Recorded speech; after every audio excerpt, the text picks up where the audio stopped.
tag-Marso 2022 noon. Isang mamasa-masang Sabado ng hapon na parang pinipilit ng syudad na magtagal kahit papapalabas na ang taglamig.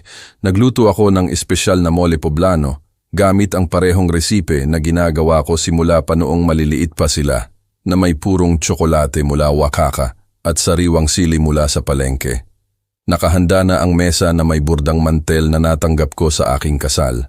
Ang mga kristal na baso na ginagamit ko lang sa mga espesyal na okasyon dahil talagang espesyal ito. Ang tatlo kong anak ay pare-parehong na-promote sa iisang kumpanya. Aling ama ba ang hindi magiging emosyonal? Nauna si Roberto, laging saktong oras pagdating sa libreng pagkain. Sa edad na 45, ang panganay kong anak ay nagkaroon na ng tiyan ng isang matagumpay na ehekutibo at ng hangin ng pagiging superior na kasama nito. Pa, talagang napakasarap ng luto mo ngayon. Nako, parang may sobra-sobra kang pera. Iyon ang unang saksak. Ngumiti lang ako, gaya ng laging ginagawa ko. Sumunod agad sina Miguel at Andres, kasama ang kani-kanilang pamilya. Binati ako ng mga manugang ko ng mga pekeng halik. Ang mga apo kong tinedier ay halos hindi man lang nag-angat ng tingin sa kanilang mga cellphone, pero ayos lang. Ganyan talaga ang pamilya, naisip ko. Ang mahalaga, magkasama. Sa hapunan, pinag-usapan nila ang kanilang mga promotion. Si Roberto ay isa ng regional manager. Si Miguel ang kukunin sa posisyon ng controller. Si Andres naman ay sasama sa pangunahing legal team. Lahat sa Konstruktora Milenio. Lahat sila ay umaangat sa buhay.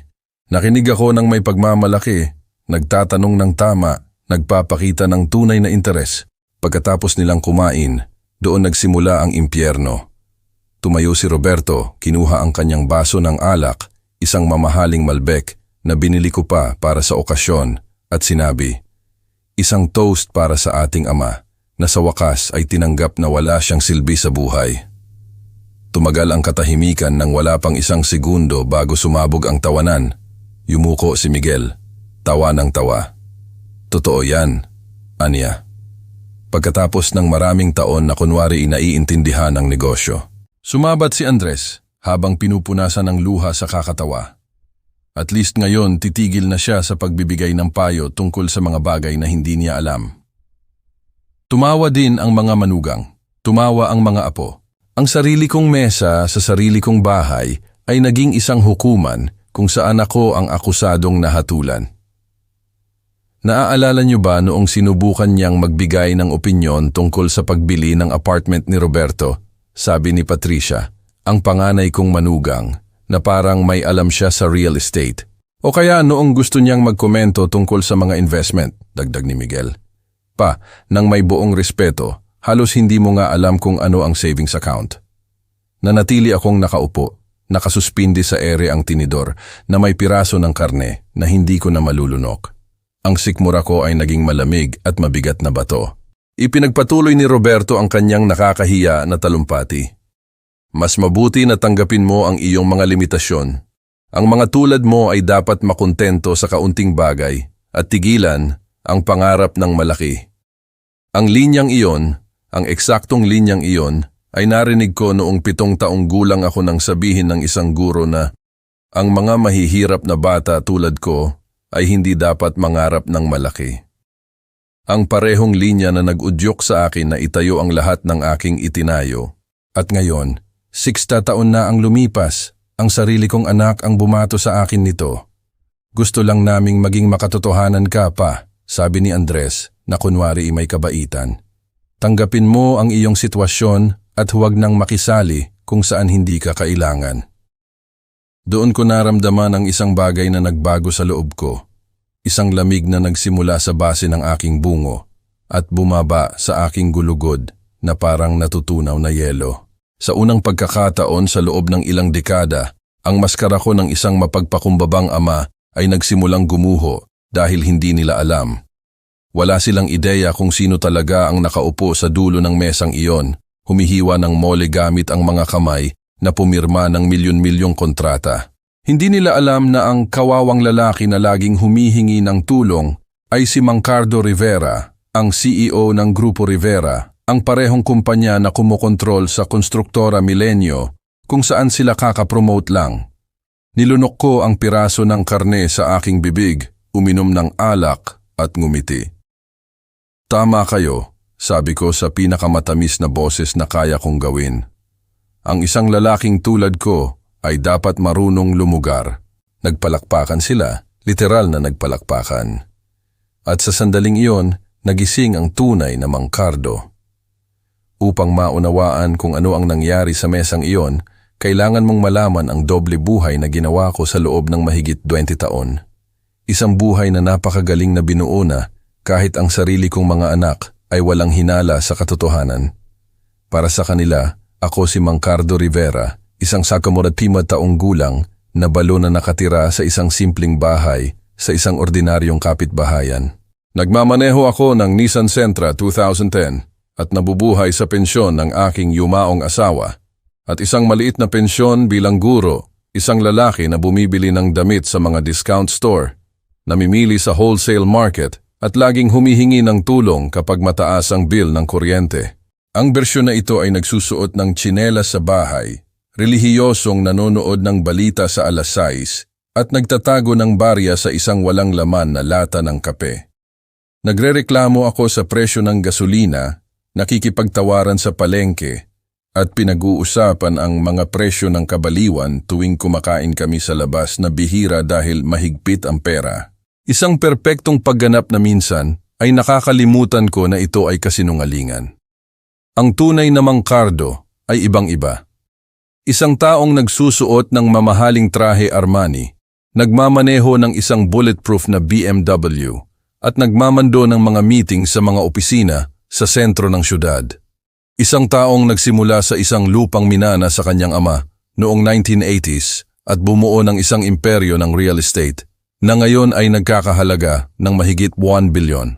Nang mamatay ang aking asawang si Josefina noong 2001, nagkaroon ako ng pagpipilian. Maaari kong ibunyag ang aming tunay na yaman sa mga anak. Dahil laging alam ni Josefina, siya ay laging ang aking tahimik na kasosyo. O kaya, maaari ko silang protektahan mula sa katiwalian na dala ng madaling pera. Pinili kong protektahan sila, akala ko pag-ibig iyon. Isang mapait na biro. Sa loob ng linggo, ako ang CEO ng Grupo Rivera. Nag-aaral ako ng mga proyekto, pumipirma ng mga kontrata, gumagawa ng mga desisyon na nakakaapekto sa daan-daang trabaho. Sa mga weekend, umuuwi ako at nagpapanggap na may problema sa pag-unawa sa bill ng telepono. Ay anak, pakicheck nga ito para sa akin. Hindi ko naiintindihan ang mga modernong bagay na ito. Gustong-gusto nilang ipaliwanag sa akin ang mga pangunahing bagay. Naramdaman nilang mahalaga sila, superior. Lalo na si Roberto, laging may hangin ng pagiging profesoral at mapagmataas.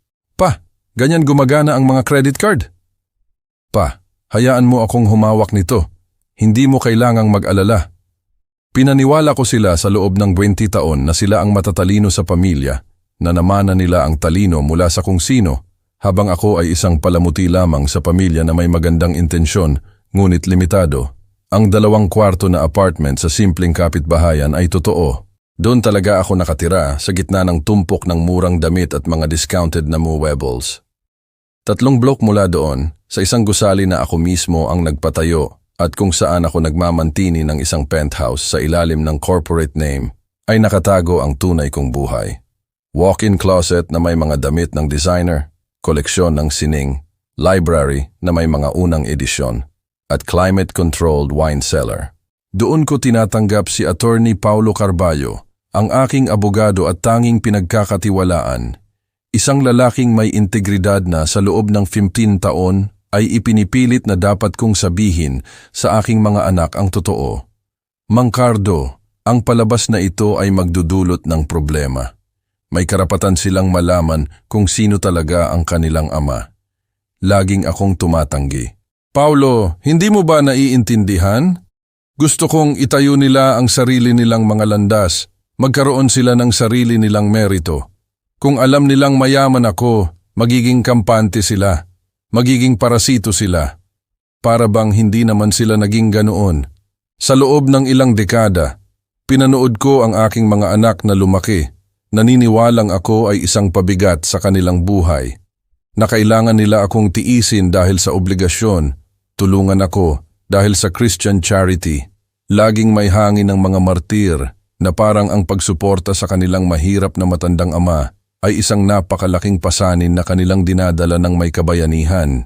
Nagtapos si Roberto sa Business Administration, nakakuha ng internship sa isang kumpanya, at 2 taon pagkatapos, nagkataon, ang Konstruktora Milenio, isa sa aking mga subsidiary, ay may perpektong posisyon para sa kanya.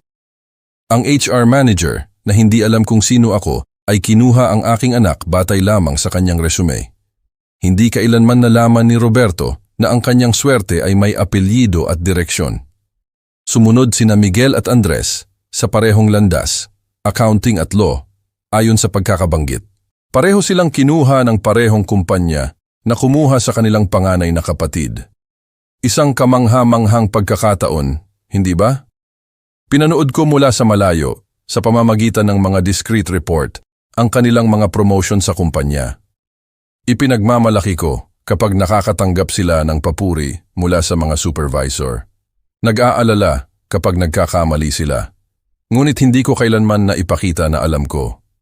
Kapag umuuwi sila at nag-uusap tungkol sa mga proyekto, nagpapanggap akong walang naiintindihan.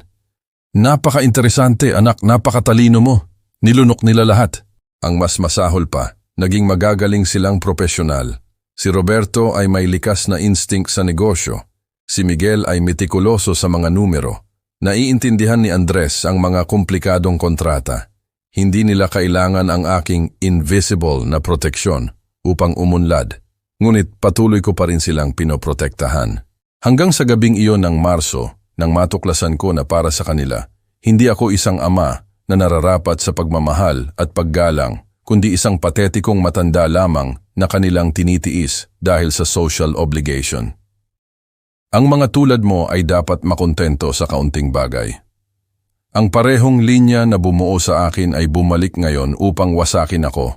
Maliban na lang sa pagkakataong ito, hindi isang mapanghusgang guro ang nagsabi nito, kundi ang sarili kong dugo. 3 araw pagkatapos ng hapunan, patuloy akong nagpanggap na normal ang lahat. Tinawagan ko ang bawat isa sa kanila upang magpasalamat sa magandang gabi ng pamilya at batiin sila sa kanilang mga promotion. Magalang sila, ngunit mas malamig, gaya ng laging sila. Ngayon ko lang napansin. Nang sumunod na Miyerkules, tumawag si Roberto. Pa, may minuto ka ba? Gusto ko sanang pag-usapan ang isang mahalagang bagay. Napatalo ng puso ko. Baka nag-e-exaggerate lang ako. Baka gusto niyang mag-sorry. Ipaliwanag na hindi maganda ang biro.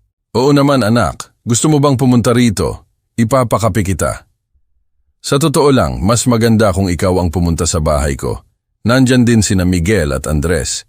Tungkol ito tungkol sa kinabukasan mo.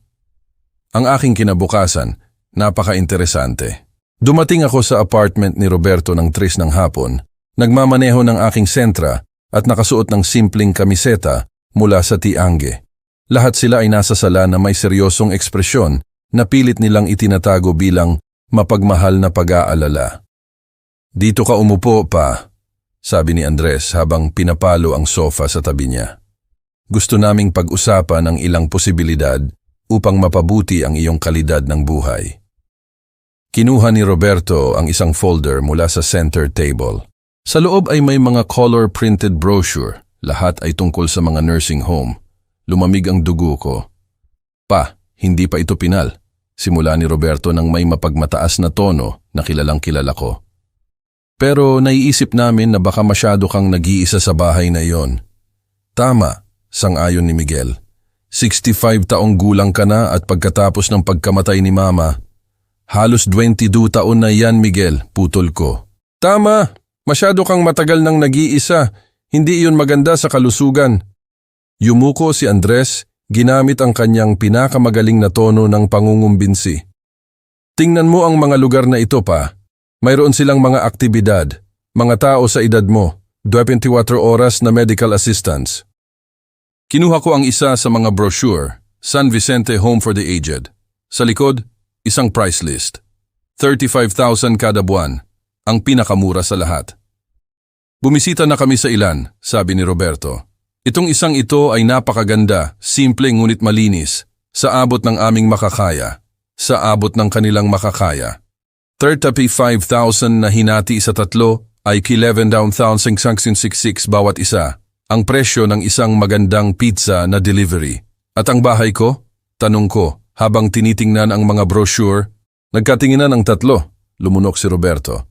Well, ang totoo, masyadong malaki ang bahay na iyon para sa iyo at nagiging komplikado ang kapitbahayan. Maraming kaguluhan.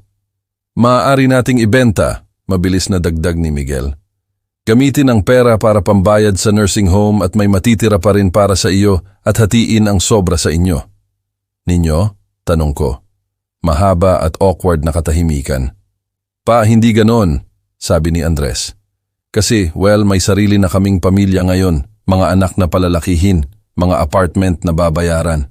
Malaking tulong ang mana ni Mama.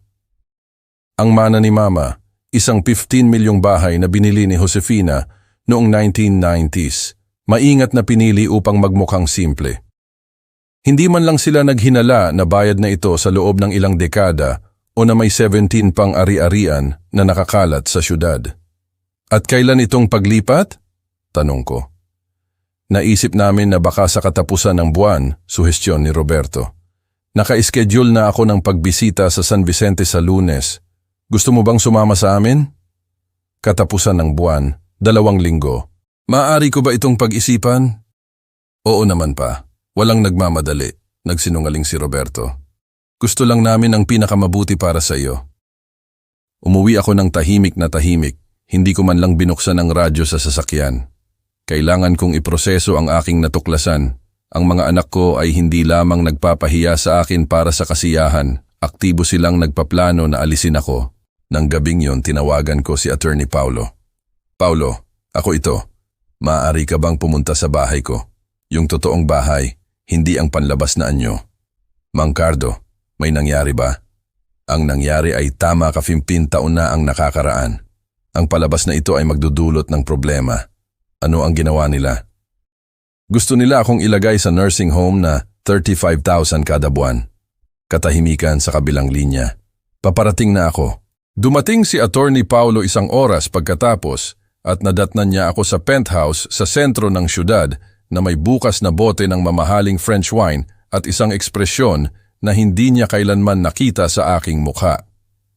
Kwentuhan mo ako lahat, sabi niya habang nagsasalin ng alak. Ikinuwento ko sa kanya ang tungkol sa hapunan, sa mga tawanan, sa meeting ngayon, sa mga brochure ng nursing home at sa deadline na 2 linggo, kung paano nila pinag-usapan ang mana na parang patay na ako. Kumikilos sila na parang ako ay isang pabigat na kailangan nilang i-manage sa pinakamurang paraan.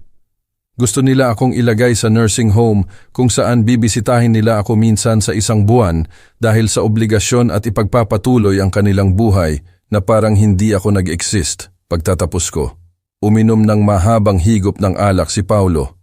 At ngayon ipapakita ko sa kanila kung sino talaga si Mang Cardo Rivera. Mang Cardo, pag-isipan mo ng mabuti, ibang bagay ang sabihin ang totoo. Ibang bagay ang pag-isipan ang paghihiganti. Ngumiti ako sa unang pagkakataon sa loob ng 3 araw. Hindi, Paulo. Iniisip ko ang hustisya. May pagkakaiba. Anong hustisya? Ang hustisya ay ang bigyan ng mga tao ng eksaktong nararapat sa kanila. Nang gabing iyon, sa unang pagkakataon sa loob ng 20 taon, hindi ako makatulog sa pag-iisip sa aking mga anak. Ngunit sa pagkakataong ito, hindi ang pag-aalala ng magulang ang nagpapanatili sa akin na gising, kundi ang strategic planning. Simula noong Huwebes na iyon, naging isang tao ako na hindi kailanman maiisip ng aking mga anak, isang profesional na investigador ng sarili kong pamilya. Sa loob ng 20 taon, nagpanggap akong tanga. Ngayon, gagamitin ko ang lahat ng aking talino sa negosyo upang tuklasin ang kanilang buhay. Tinawagan ko si Attorney Paulo kinabukasan ng Biyernes ng umaga.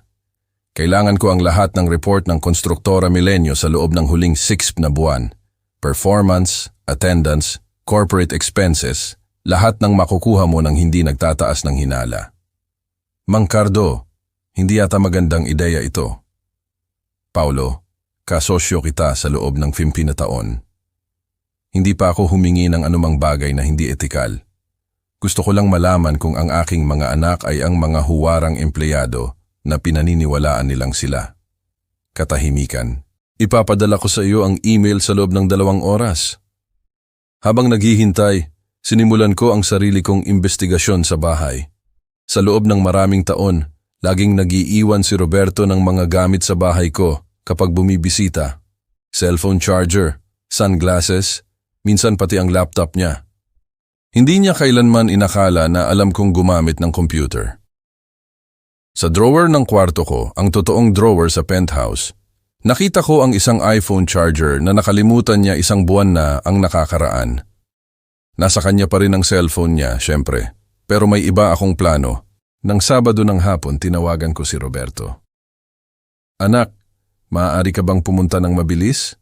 May problema ako sa gripo ng lababo at hindi ko mahagilap ang tubero. Ay pa, gusto ko sanang panoorin ang laro kasama ang mga kasama ko ngayon. Pakiusap, sandali lang namang tingnan. Dapat simple lang. Dumating siya kalahating oras pagkatapos ng may iritadong mukha. Habang inaayos niya ang gripo na walang problema, inalok ko siya ng kape. Gusto mong i-charge ang cellphone mo habang nandito ka? Alam kong nakalimutan mo ang charger mo noong isang araw. Ay, oo nga pala. Salamat pa. Halos patay na. Perpekto. Habang nagpapanggap si Roberto na naiintindihan ang pagtutubero, lihim akong nag-i-install ng isang family tracking app sa kanyang cellphone. Iyong ginagamit ng mga magulang para i-monitor ang mga anak na teenager. Ang ironiya ay napakasarap. Okay na pa, kailangan lang higpitan. Ay, napakatalino mo. Hindi ko sana alam yon. Ngumiti siya ng may mapagmataas na pagiging superior na nakakasuka na para sa akin. Para saan pa ang mga anak, di ba pa? Nang Linggo dumating ang mga email ni Attorney Paulo. Binuksan ko ang mga file sa aking pribadong opisina na may 2 computer screen at isang laser printer, mga kagamitan na hindi kailanman magkakaroon ang kawawang Mang Cardo. Ang natuklasan ko ay nakaka-interes. Si Roberto, ang huwarang regional manager, ay may 23% na unjustified absences sa loob ng huling 6 na buwan. Mga pagdating pagkatapos ng 10 a.m. na naitala ng 15 beses at mga pag-alis bago ang 4 p.m. sa hindi bababa sa 2 okasyon. Para sa isang taong dapat ay nagtatrabaho mula 8 a.m. hanggang 6 p.m., kahanga-hanga iyon. Si Miguel, ang metikulosong accountant, ay ginamit ang corporate card ng 47 beses para sa mga kaduda-dudang gastos, mga pagkain na 10,000, gasolina mula sa mga gasolinahan malapit sa kanyang bahay, pati na rin ang mga pagbili sa botika, lahat ay inuri bilang gastos sa representasyon o paggamit ng korporasyon. Si Andres, ang seryosong abogado, ay nagkakaroon ng mga pribadong meeting ng tuloy-tuloy sa oras ng trabaho. Ayon sa mga report, sa buwan lang ng Marso, nakatala siya ng 12 external meeting na tumatagal ng 2 hanggang 4 na oras. Ang problema ay walang record ng mga client o layunin para sa mga meeting na ito. Mas nakaka-interest pa, ang 3 ay may performance na mas mababa sa average kumpara sa mga kasamahan. Hindi sila masamang empleyado, ngunit tiyak na hindi sila ang mga pambihirang talento na pinaniniwalaan nilang sila. Nang Lunes, nagpanggap akong nag-aalala at tinawagan ko si Roberto. Anak, sigurado ka ba na hindi masyadong mabigat ang bagong trabaho mo? Mukha kang pagod. Hindi naman pa. Ayos lang. Sa totoo lang, medyo flexible ang posisyon ng manager. Maaari kong ayusin ang aking mga oras ayon sa aking pangangailangan. Ayusin ang mga oras, eleganteng paraan ng pagsasabing late na darating at maagang aalis. Sa loob ng linggo, sinubukan ko ang tracking app. Gumana ng perpekto. Talagang dumarating si Roberto sa pagitan ng 9:30 a.m. at 10 a.m. sa kumpanya. Lumalabas siya para sa mga pagkain na tumatagal ng 2 oras at madalas na inaasikaso ang mga panlabas na bagay na sa totoo ay mga pagpunta sa mall, sa gym o mga pagbisita sa kanyang kabit na naninirahan sa isang eleganteng kapitbahayan. Oo, natuklasan ko rin ang kabit. 3 magkakaibang address sa loob ng huling 3 buwan. Laging parehong araw ng linggo, laging sa mga oras na dapat ay nagtatrabaho siya. Nang Miyerkules, tinawagan ko si Miguel. Anak, paano gumagana itong company card?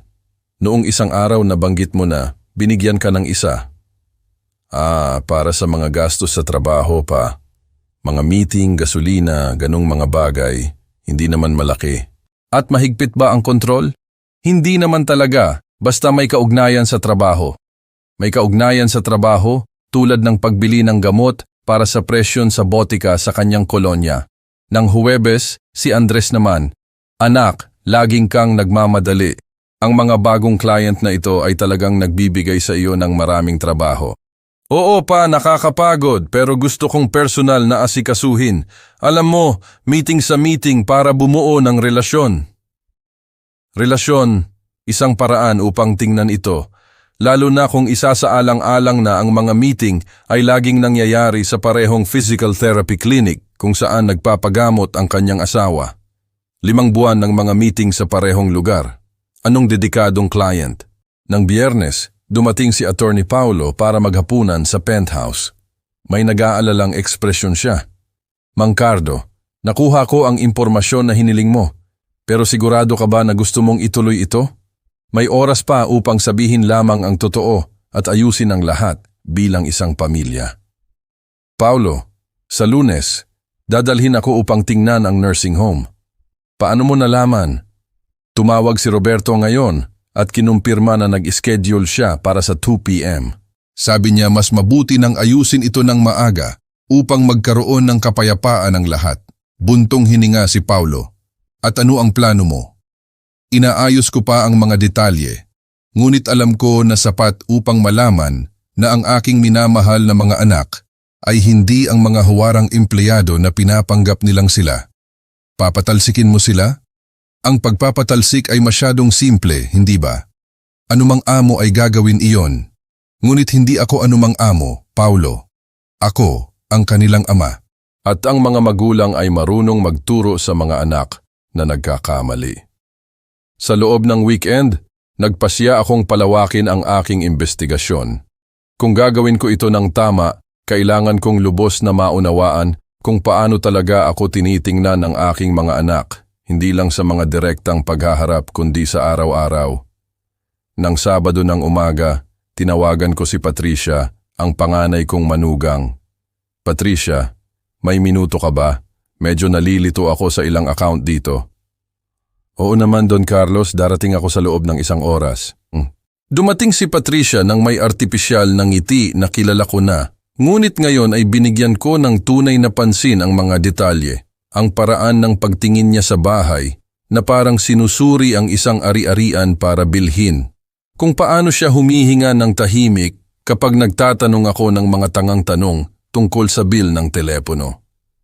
Don Carlos, naisip niyo na bang gawing simple ang mga bagay na ito? Ngayon, mayroon ng automatic digital billing. Hindi mo na kailangang mag-alala. Ay, pero masyado na akong matanda para sa mga modernong bagay na ito. Hindi ito usapin ng edad. Usapin ito ng, pag-angkop sa panahon. Sa loob ng 2 oras, tinulungan niya ako sa aking mga account. Laging may tono ng isang taong gumagawa ng Christian charity. Ngunit ang nakakuha ng aking pansin ay nang tumunog ang kanyang telepono. Hello love, nasa bahay ako ng tatay mo. Ang mga account na iyon, hindi niya kayang ayusin mag-isa. Hindi ako magtatagal. Medyo komplikado, pero mabilis lang. Darating ako sa loob ng 1 oras. Komplikado at nakaka-interes. Nang ibaba niya ang telepono, nagtanong ako, si Roberto ba iyon? Oo, nasa bahay siya kasama ang mga bata. Buti na lang at nagtutulungan kayo. Ang pamilya ay lahat, hindi ba? Talagang-talaga, Don Carlos. Laging ninyo kaming maaasahan. Pagkaalis niya, patuloy akong nag-iisip tungkol sa tono na iyon. Komplikado, na parang ako ay isang mahirap na bata na kailangan i-manage. Nang Linggo, gumamit ako ng ibang estratehiya. Tinawagan ko si Miguel at nagpanggap na masama ang pakiramdam. Anak, maaari ka bang pumunta? Medyo kakaiba ang pakiramdam ko. Nahihilo ako. Pa, malala ba? Gusto mong dalhin kita sa ospital? Hindi. Sa tingin ko mababa lang ang presyon ko. Pero medyo nag-iisa lang ako at natakot ako. Dumating siya sa loob ng 20 minuto, tunay na nag-aalala. Sa isang sandali, naramdaman ko ang kurot ng pagkakasala. Baka nag-e-exaggerate lang ako. Baka may pag-asa pa para sa aming relasyon. Hanggang sasagutin niya ang tawag sa aking kusina. Hello, mahal ko. Hindi si Papa. Nagkakaroon na naman siya ng isa sa kanyang attention-seeking crisis. Alam mo na kung paano siya. Laging gumagawa ng maliliit na problema para mapansin. Hindi ako magtatagal. Kailangan ko lang magpakita ng ilang minuto at magpanggap na nag-aalala. Magpanggap na nag-aalala. Pagbalik niya sa sala, ngumiti siya ng may pagmamahal. Kumusta na ang pakiramdam mo ngayon, pa? Mas mabuti. Siguro nagulat lang ako. Kailangan mong mag-ingat pa, kumain ng maayos, huwag mag-alala sa mga walang kabuluhang bagay. Mga walang kabuluhang bagay tulad ng mga account na siya mismo ang tumutulong sa akin na intindihin habang nagpapanggap na may anghel na pasensya. Miguel, maaari ba akong magtanong sa iyo? Oo naman, pa. Tingin mo ba ay pabigat ako sa buhay ninyo? Mukha siyang tunay na nagulat. Pa, paano mo naiisip iyan? Hindi ko alam. Minsan may impresyon ako na masyado ko kayong ginugulo. Hindi mo kami ginugulo. Gusto lang namin alagaan ka. Obligasyon namin. Obligasyon. Hindi pag-ibig, hindi pagmamahal. Obligasyon. At tungkol sa usapan noong Miyerkules, tungkol sa nursing home. Pa, iniisip lang namin ang iyong kapakanan. Hindi ito pilit kung ayaw mo. Pero naniniwala ba kayo na mas mabuti ito? Mahabang pagtigil. Well, isang paraan ito para magkaroon ka ng mas maraming kasama, mga tao sa edad mo, mga aktibidad, at bibisitahin ninyo ako? Oo naman, kada weekend. Kasinungalingan. Alam kong kasinungalingan iyon dahil kilala ko ang aking mga anak. Halos minsan lang sa isang buwan bumibisita si Roberto sa bahay ko, kahit 20 minuto lang ang layo. Ang pag-iisip na magmaneho sa isang nursing home sa gitna ng wala upang bisitahin ang kanyang komplikadong tatay. Siguro sa Pasko. Nang gabing iyon, tinawagan ko ang receptionist ng Konstruktora Milenio. Hindi ang pangunahing kumpanya, kundi ang kontraktor na humahawak sa paglilinis. Isang paraan upang makakuha ng impormasyon nang hindi nagtataas ng hinala. Magandang gabi. Ako si Mang Cardo, ama ni Roberto Rivera, na nagtatrabaho diyan. Nakalimutan niya ang kanyang mga susi ngayon at hindi ko siya mahagilap. Alam niyo ba kung nasa opisina pa siya? Ay, Don Carlos, anong pagkakataon? Kakatapos ko lang linisin ang kanyang opisina at nakita kong umuwi ng maaga ang anak ninyo, mga 3 p.m. 3 p.m. sa isang hapon ng Biyernes. Sayang. Nabanggit ba niya kung saan siya pupunta? Hindi, pero sa pagmamadali niya siguro mahalaga. Iniwan pa niya ang kanyang desk na magulo na hindi niya kailanman ginagawa. Mahalaga siyempre ang lingguhang meeting sa eleganteng kapitbahayan. At kilala mo rin ba ang iba kong mga anak, sina Miguel at Andres? Kilala ko sila, oo. Napakabait ng mga anak ninyo. Laging bumabati, nagtatanong tungkol sa pamilya. Talaga? Oo. Noong isang araw, binigyan pa ako ni Miguel ng tip para bilhan ng merienda ang maliit kong anak. Sabi niya galing sa company card na walang pagkakaiba. Company card para magbigay ng tip sa cleaner. Napaka-generous sa pera ng iba. At si Andres, kumusta siya? Ay, iyon ay isang masipag, laging nagmamadali. Halos araw-araw may meeting. Dapat ipagmalaki ninyo. Ipinagmamalaki ko sila. Laging silang napakadedikado. Nang Lunes ng umaga, nagbihis ako bilang kawawang Mang Cardo at naghintay kay Roberto na sunduin ako para sa pagbisita sa nursing home.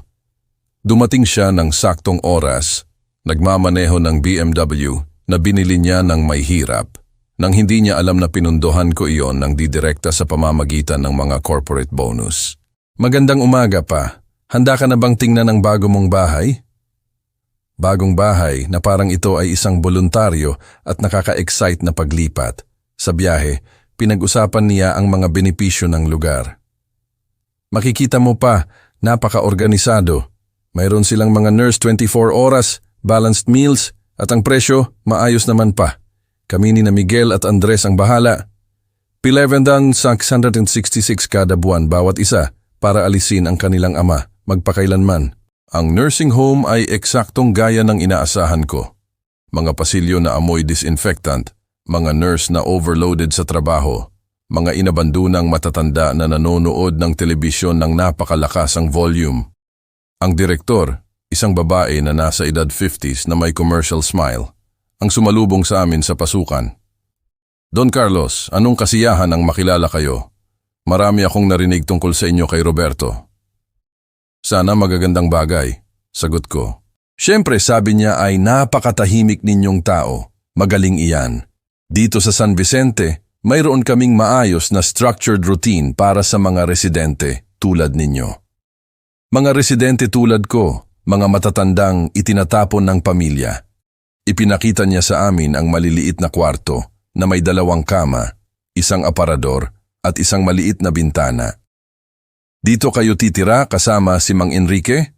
Napakatahimik niya, halos hindi nagsasalita. Nakaupo si Mang Enrique sa kama, nakatingin sa pader.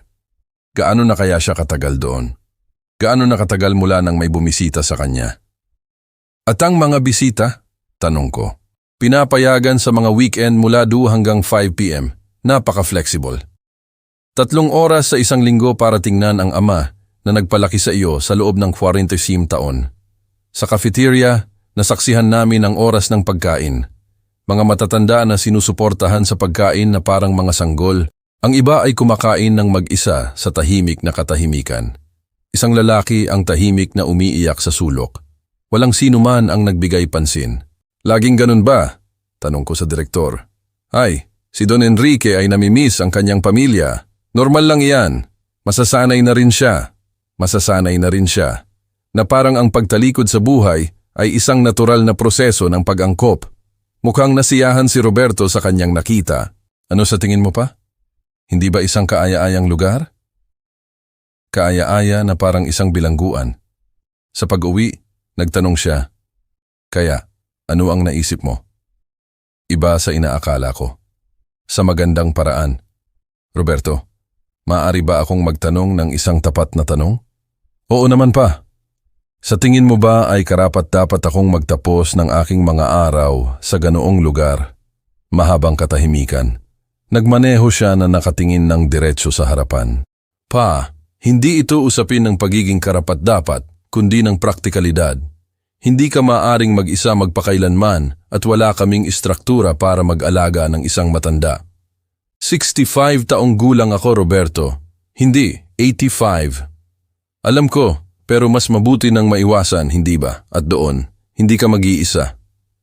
Hindi ako mag-iisa. Ako ay abandonado, ngunit hindi nag-iisa. Nang dumating kami sa bahay ko, hinalikan ako ni Roberto sa pisngi ng may karaniwang halik ng protokolo. Pag-isipan mo ng mabuti pa. Gusto lang namin ang pinakamabuti para sa iyo. Ang pinakamabuti para sa akin.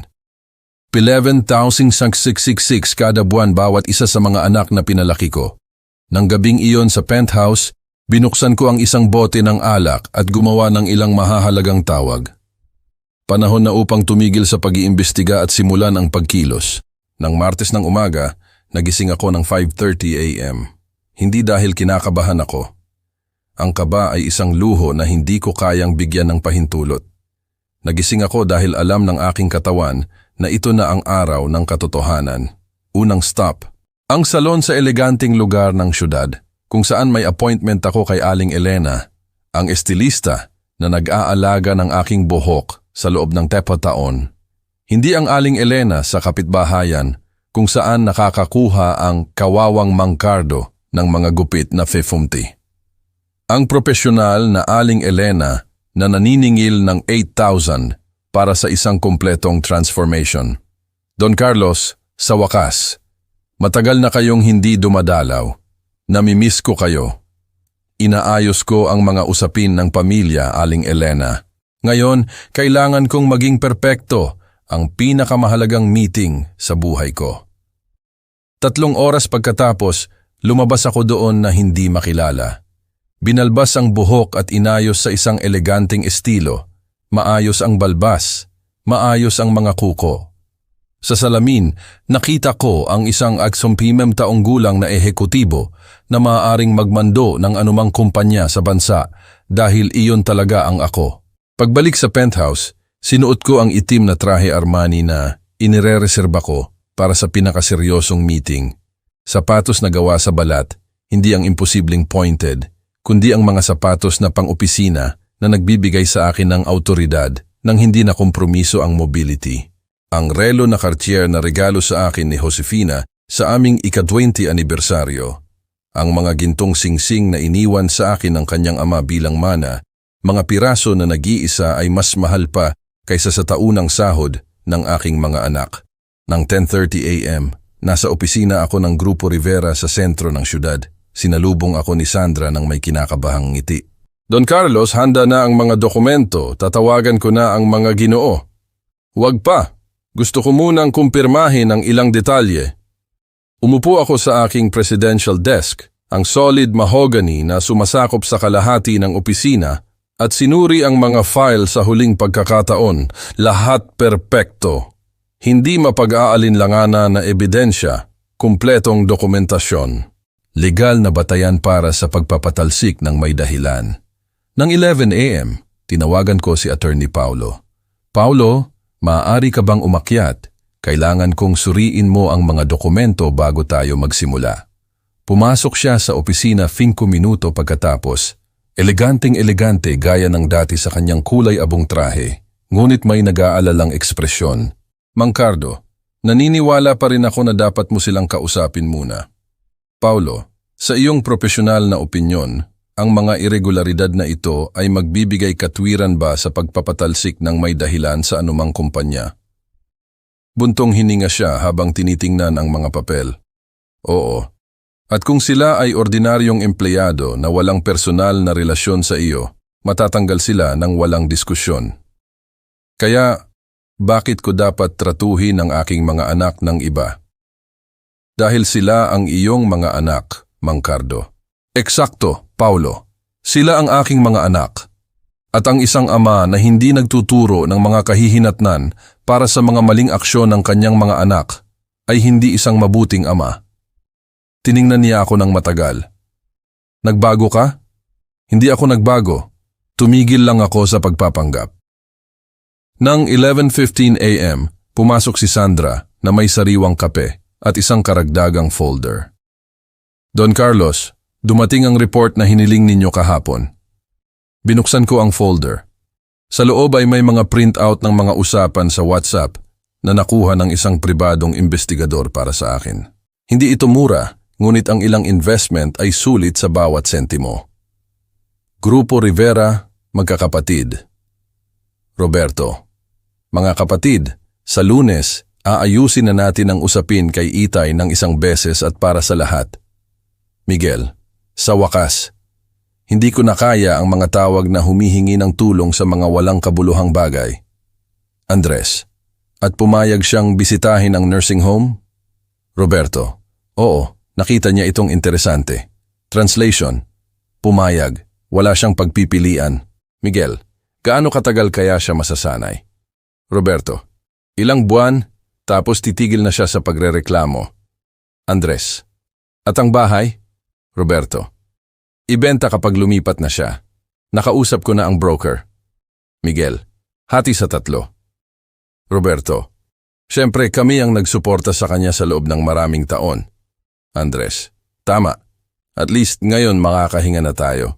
Roberto, at hindi na kailangang magpanggap na may pakialam tayo sa kanyang maliliit na problema. Miguel, malupit pero totoo. Andres, ang pamilya ay pamilya, pero may mga hangganan. Miguel, lalo na kung ang tao ay ipinipilit ang sarili na maging pabigat. Tumigil ako sa pagbabasa. Hindi dahil sa nabigla ako. Sa loob ng 3 linggo, marami na akong natutunan tungkol sa mga pagkabigo sa pamilya. Tumigil ako sa pagbabasa dahil kumpleto na ang kailangan ko. Sandra, maaari mo bang tawagan ng 3 para sa 2 p.m.? Paano ko ito bibigyan ng katwiran? Sabihin mo na isang emergency audit. May mga malalang irregularidad na natukoy at kailangan itong linawin agad. At kung magtanong sila kung anong mga irregularidad, sabihin mo na pag-uusapan yun sa meeting. Nang tanghali, nagtanghalian ako mag-isa sa opisina, inirerepaso ang aking mental speech. Hindi dapat magkaroon ng pag-aalinlangan, pagpapakita ng kahinaan o sentimentalismo. Ito ay isang corporate meeting na may problema sa mga empleyado. Ang katotohanang sila ang aking mga anak ay nagkataon lamang. Ang 1:30 p.m., kumatok si Sandra sa pinto. Don Carlos, dumating na sila. Nasa conference room ang tatlo. Kumusta ang hitsura nila? Kinakabahan. 3 beses nagtanong si Roberto kung ano ang problema. At sumagot ka ba? Na ipapaliwanag mo ang lahat. Perpekto. Bigyan mo ako ng 15 minuto at papasukin mo sila. 15 minuto pagkatapos, narinig ko ang mga boses sa pasilyo. Mga boses na kilala ko simula pa noong matinis at pambata pa sila, nagtatalo kung sino ang nakabasag ng plorera sa sala o kumain ng huling piraso ng cake. Ngayon ay malalim na at pang-adulto, ngunit may parehong kaba ng mga batang nahuli sa kasalanan. Hindi yata malala ito. Wala tayong ginawa, sabi ni Andres. Rutina lang siguro, sagot ni Miguel, ngunit walang conviction. Kung rutina lang, hindi naman emergency, di ba? Iritadong tunog ni Roberto. Sasayain nito ang buong hapon ko. Ang buong hapon niya nakasama ang 2 oras na pagbisita sa eleganteng kapitbahayan. Binuksan ni Sandra ang pinto ng aking opisina. Don Carlos, ipapapapasok ko na sila. Papasukin mo sila. Huminga ako ng malalim. Ito na ang sandali. Sa loob ng 15 segundo, makikita ko ang mga ekspresyon ng aking mga anak sa pagtuklas kung sino talaga ang nagmamando sa kanilang profesional na buhay. Mga Hinoo, maaari na kayong pumasok. Ang una kong napansin ay ang lubos na katahimikan, isang katahimikan na napakalalim na maririnig ko ang central air conditioning at ang malayo na ingay ng trapiko sa ibaba. Nauna si Roberto, sinundan ng kanyang mga kapatid. Lahat ay nakasuot ng kanilang pinakamagagandang corporate suit, nakahigpit ang mga kurbata at nakakintab ang mga sapatos. Ang postura ay ng 3 tiwala na ehekutibo na pumapasok sa isang rutinang meeting. Sa loob ng 3 segundo, tumigil si Roberto sa gitna ng sala na parang bumangga siya sa isang hindi nakikitang pader. Ang kanyang mga mata ay naglakbay sa paligid, ang mahogany presidential desk, ang mga istante ng mga aklat ng batas, ang mga nakasabit na diploma sa pader, ang painting na may mga mapa ng syudad, ang mga corporate trophy. Pagkatapos, dahan-dahang umakyat ang kanyang tingin sa akin. Papa, ang salita ay lumabas na isang bulong ng hindi makapaniwala. Sumunod agad sina Miguel at Andres na may parehong ekspresyon ng isang taong nakakita ng multo o mas tumpak ng isang taong natuklasan na ang taong kanilang minamaliit sa loob ng 45 taon ay nakaupo sa presidential desk ng kumpanya kung saan sila nagtatrabaho. Pakiupo, sabi ko habang itinuturo ang 3 upuan na nakaharap sa aking desk. Walang gumalaw. Papa, ulit ni Roberto. Ano? Paano? Pakiupo, ulit ko. Sa pagkakataong ito, nang walang paggalang, sumunod sila ng tahimik na parang mga robot. 3 matatandang lalaki, matagumpay, sanay magmando ng mga meeting at gumawa ng mga desisyon ay naging litong mga bata. Ipinapalagay kong nagulat kayo, simula ko habang inaayos ang mga papel sa desk. Hayaan ninyo akong linawin ang sitwasyon. Ang pangalan ko ay Mang Cardo Rivera. Ako ang nagtatag at pangunahing shareholder ng Grupo Rivera, ang parent company ng Konstruktora Milenio kung saan kayo nagtatrabaho. Katahimikan. Sa loob ng huling 15 taon, sinundan ko ang inyong mga karera nang may interes ng isang ama sa pamamagitan ng mga report. Laging alam ko ang inyong mga performance, pag-unlad at sa kasamaang palad, mga irregularidad. Nahanap ni Andres ang kanyang boses. Irregularidad? Oo, Andres, irregularidad. Tinawag kayo dahil sa isang emergency audit na nakatuklas ng mga malalang paglabag sa corporate protocol. Kinuha ko ang unang folder. Roberto Rivera, Unjustified Absences. Kumakatawan sa 23% ng panahong pinagtrabahuhan sa huling 6 na buwan. Mga pagdating ng huli sa 47% ng mga araw ng trabaho. Maagang pag-alis ng walang pahintulot sa 38% ng mga kaso. Bumukas ang bibig ni Roberto, ngunit walang lumabas na tunog. Kinuha ko ang ikalawang folder. Miguel Rivera, maling paggamit ng mga corporate resource na may kabuuang $650,000 sa loob ng aksi na buwan. Mga personal na gastos na maling inuri bilang mga gastos sa representasyon. Namutla si Miguel. Ikatlong folder. Andres Rivera, pag-abandona sa trabaho sa loob ng 72 oras buwan-buwan para sa mga external meeting ng walang patunay ng propesyonal na aktibidad. Papa, subukan ni Andres.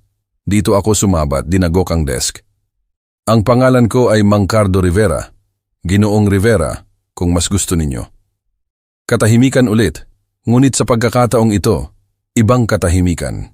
Hindi na ito gulat, kundi ang katahimikan ng mga taong nagsisimula ng maunawaan ang laki ng problema. Bawat isa sa mga irregularidad na ito ay magbibigay katwiran sa pagpapatalsik ng may dahilan sa anumang seryosong kumpanya, patuloy ko. Pinagsama-sama, bumubuo sila ng isang pattern of behavior na hindi tugma sa mga halaga ng organisasyong ito. Sinubukan ni Roberto na bumalik sa kanyang postura. Papa, ibig sabihin, Ginoong Rivera, dapat ito ay isang pagkakamali. Pagkakamali, kinuha ko ang ika-4 na folder. Mas makapal. Roberto, gusto mo bang ipaliwanag kung ano ang mga lingguhang meeting na ito sa Avenida Libertadores 1247, Apartment 85?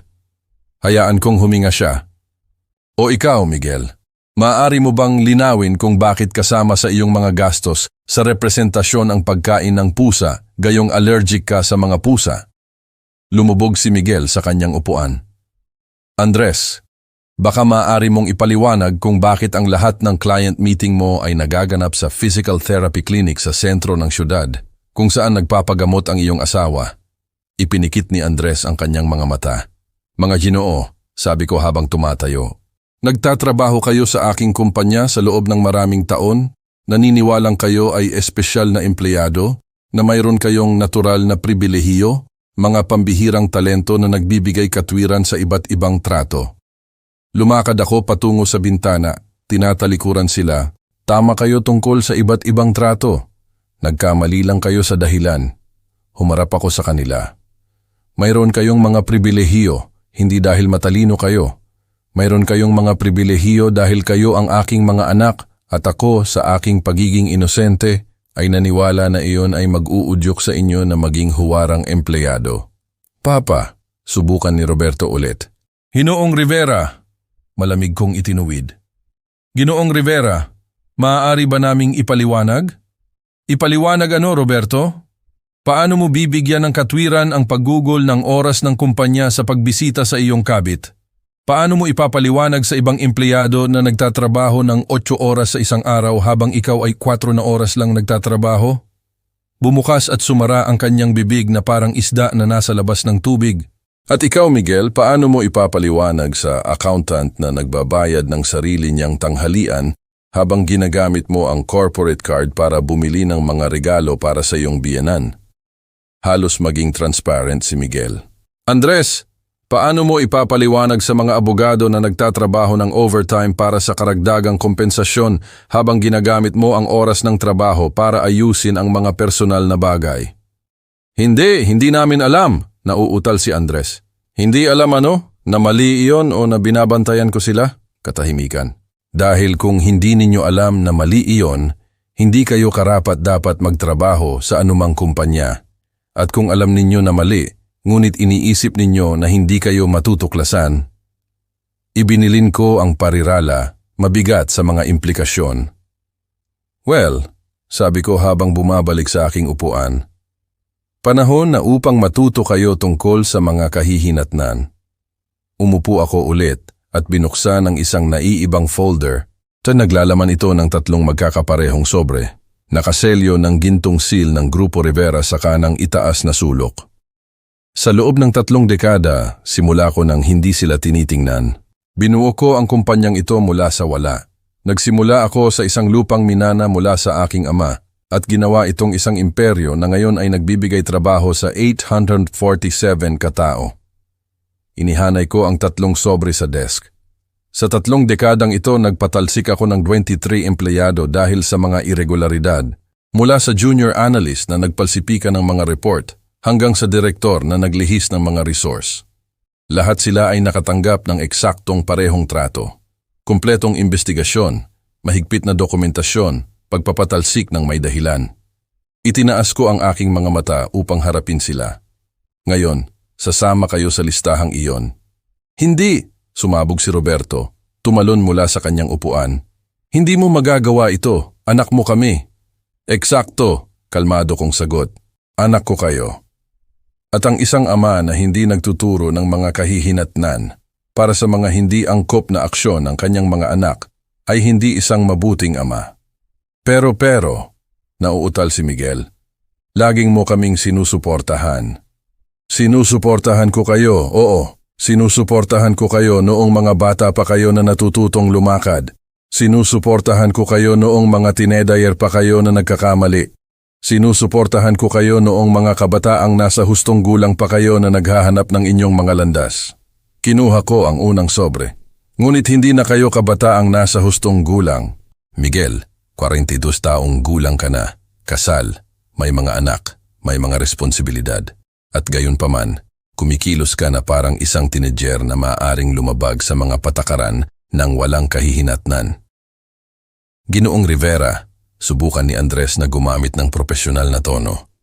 Naiintindihan namin na nagkamali kami, ngunit maaari naming itama ang mga ito. Itama? Tumawa ako ng walang kaligayahan. Andres, 30 otoin, taong gulang ka na at sa loob ng 2 taon, ginamit mo ang oras ng trabaho para samahan ang pagpapagamot ng iyong asawa. Hindi iyon isang isolated error, kundi isang established pattern. Pero siya ang asawa ko. At siya ay isang may sapat na gulang na kayang mag-physiotherapy mag-isa. O maaari mong ayusin ang mga oras upang hindi ito makagambala sa trabaho. Mayroong mga option. Pinili mo ang pinakakomportable para sa iyo at pinakawalang respeto sa kumpanya. Lumubog si Andres sa kanyang upuan ulit. Roberto, patuloy ko. Nagmamanipula ka ng isang extramarital relationship gamit ang oras ng kumpanya at resource ng gasolina. Bukod sa pagiging professionally unethical, ito ay kawalang respeto sa iyong asawa, mga anak, at sa akin. Ikaw, alam mo tungkol sa... Alam ko lahat, Roberto. Ako ay isang negosyante na may 30 taong karanasan. Inakala mo ba na binuo ko ang imperyong ito sa pagiging inosente tungkol sa pag-uugali ng tao? Wasak na wasak siya. At kayong lahat, patuloy ko habang tumatayo ulit, ay may parehong pangunahing depekto. Naniniwala kayong ang mga patakaran ay para sa iba. Lumakad ako patungo sa bookshelf at kinuha ang isang partikular na aklat, Reglamento Interno ng Konstruktora Milenyo. Nakatanggap kayo ng mga kopya nang kayo ay kinuha. Sino man ba sa inyo ang nag-abala na basahin ito? Katahimikan. Pahina 23. Ang pagsunod sa mga oras ng trabaho ay obligado para sa lahat ng empleyado, anuman ang posisyon o seniority. Bumaling ako ng ilang pahina. Pahina 31. Ang mga corporate resource ay dapat gamitin ng eksklusibo para sa mga aktibidad na may kaugnayan sa mga layunin ng negosyo. Mas maraming pahina, pahina 47, ang mga leave at ang inyong mga external activity sa oras ng trabaho ay nangangailangan ng paunang pahintulot at dokumentadong justification. Isinara ko ang aklat ng may lakas. Ang tunog ay umalingaw-ngaw sa sala na parang isang putok ng baril. Hindi lang ninyo nilabag ang mga patakarang ito, tuluyan ninyo itong binaliwala. Nag-aakalang ang inyong posisyon bilang mga anak ng kawawang lalaki na nabubuhay sa pensyon ang nagpapabisa sa inyo sa mga kahihinatnan. Sinubukan ni Roberto ang huling baraha. Papa, pakiusap. Alam kong nagkamali kami, pero pamilya kami. Pamilya? Bumalik ako sa desk at kinuha ang ika-5 folder. Pag-usapan natin ang pamilya, Roberto. Binuksan ko ang folder. Inilalantad ang mga printout ng mga usapan sa WhatsApp. At least ngayon makakahinga na tayo. Binasa ko ng malakas. at hindi na kailangang magpanggap na may pakialam tayo sa kanyang maliliit na problema. Namutla ang tatlo ng sabay-sabay. Ang pamilya ay pamilya, pero may mga hangganan, lalo na kung ang tao ay ipinipilit ang sarili na maging pabigat. Itinapon ko ang mga papel sa desk. Ito ba ang pamilya na gusto ninyong ipatukoy ngayon? Ang parehong pamilya na nagplano na ilagay ako sa isang nursing home na 35,000 kada buwan? Papa, bulong ni Andres. Nakatulong daw ito. Translation? Pumayag. Wala siyang pagpipilian. Binasa ko ang isa pang mensahe. Kinuha ko ang isa pang folder. Kontrata ng pagbisita sa San Vicente Home for the Aged, pinirmahan ni Roberto Rivera noong nakaraang Lunes. Unang pagbisita na naka-schedule sa linggo. Halos himatayin si Roberto. Panukala ng pagbebenta ng ari-arian sa Calle Flores 847, ipinresenta sa Inmobiliaria Central noong Martes. Aplikante, Roberto Rivera. Power of attorney sa pangalan ni Mang Cardo Rivera. Nagpahinga ako sandali. Power of attorney na sa totoo lang ay peke. Paano? Paano mo nalaman ang lahat ng ito? Nauutal si Andres. Dahil, aking mahal na Andres, hindi ako ang matandang nalilito na iniisip ninyo. Ako ay isang negosyante na kumukontrol sa bawat aspeto ng aking mga ari-arian at investment. Bumalik ako sa aking upuan, inihanay ang 3 sobre ulit. Gusto ninyong pag-usapan ang pamilya? Pag-usapan natin. Isang pamilya kung saan ang isang 69 taong gulang na ama ay itinuturing na pabigat. Kung saan ang mga anak na nasa hustong gulang ay nagsisinungaling tungkol sa mga pangako sa trabaho upang maiwasan ang pagtulong. Kung saan ang mga pribadong usapan ay may kasamang panunuya tungkol sa maliliit na problema ng ama. Bawat salita ay parang kutsilyo. Ang pamilyang iyon, mga Ginoo, patay na. Namatay iyan sa mesa ng aking bahay 3 linggo na ang nakakaraan ng pagtawanan ninyo ang aking sinasabing kawalan ng kakayahan. Hindi namin alam, subukan ni Roberto. Hindi alam ano? Na kaya kong intindihin na pinapahiya ninyo ako, na may sapat akong talino upang maramdaman ang paghamak kapag nakikita ko? Itinaas ko ang 3 sobre. O hindi ninyo alam na ang kawawang lalaki na labis ninyong hinamak ay sa totoo lang ang taong kumokontrol sa inyong mga profesional na kapalaran? Lubos na katahimikan. Well, ngayon alam ninyo. Nang 3:30 p.m., hindi ko pa rin binubuksan ang alinman sa mga sobre. Ang 3 ay nanatiling nakaupo ng tahimik, mas bata ang hitsura kaysa sa kanilang tunay na edad, na parang mga bata na tinawag sa opisina ng prinsipal, pagkatapos ng isang partikular na seryosong kapilyuhan. Kumatok si Sandra sa pinto. Don Carlos, dumating na si Attorney Paulo. Mga security guard? Nag-aalalang tanong ni Roberto. Para i-escort sila sa kanilang mga desk upang kunin ang mga personal na gamit sa ilalim ng pagbabantay, paliwanag ko. Standard procedure para sa pagpapatalsik ng may dahilan. 2 nakaunipormeng lalaki ang pumasok sa sala, profesional, magalang, ngunit malinaw na handa para sa gulo. Mga Ginoo, sabi ng mas matangkad, kailangan namin kayong samahan sa inyong mga workstation para sa pagkolekta ng mga personal na gamit. At pagkatapos, tanong ni Andres, pagkatapos, i-escort kayo palabas. Ang inyong mga badge at access card ay kinansela na. Ginagawa ninyo kaming parang kriminal, protesta ni Miguel. Trinatrato kayo bilang mga dating empleyado na pinatalsik dahil sa malalang irregularidad, pagtutuwid ko. Na sa teknikal ay ganoon nga kayo. Dahan-dahang tumayo si Roberto. Sa isang sandali, inakala kong sasabog siya, sisigaw, gagawa ng eksena. Sa halip, tiningnan niya ako ng may ekspresyon na hindi ko kailanman makakalimutan. Panalo ka, simple niyang sabi. Hindi ito kompetisyon, Roberto. Ito ay edukasyon. Edukasyon?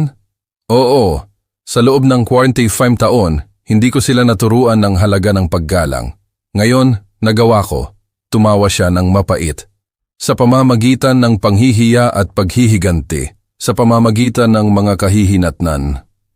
Ang panghihiya ay ideya ninyo 3 linggo na ang nakakaraan. Binalik ko lang. Sumama si Miguel sa kanyang kapatid, kinuha ang sobre ng pagpapatalsik.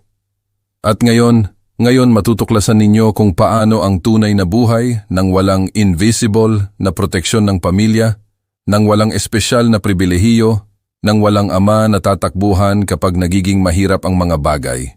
Hindi mo ba talaga kami gustong makita ulit? Tanong ni Andres na may nabulunan na boses. Sa isang sandali lang, naramdaman ko ang kurot ng dating pagmamahal ng magulang.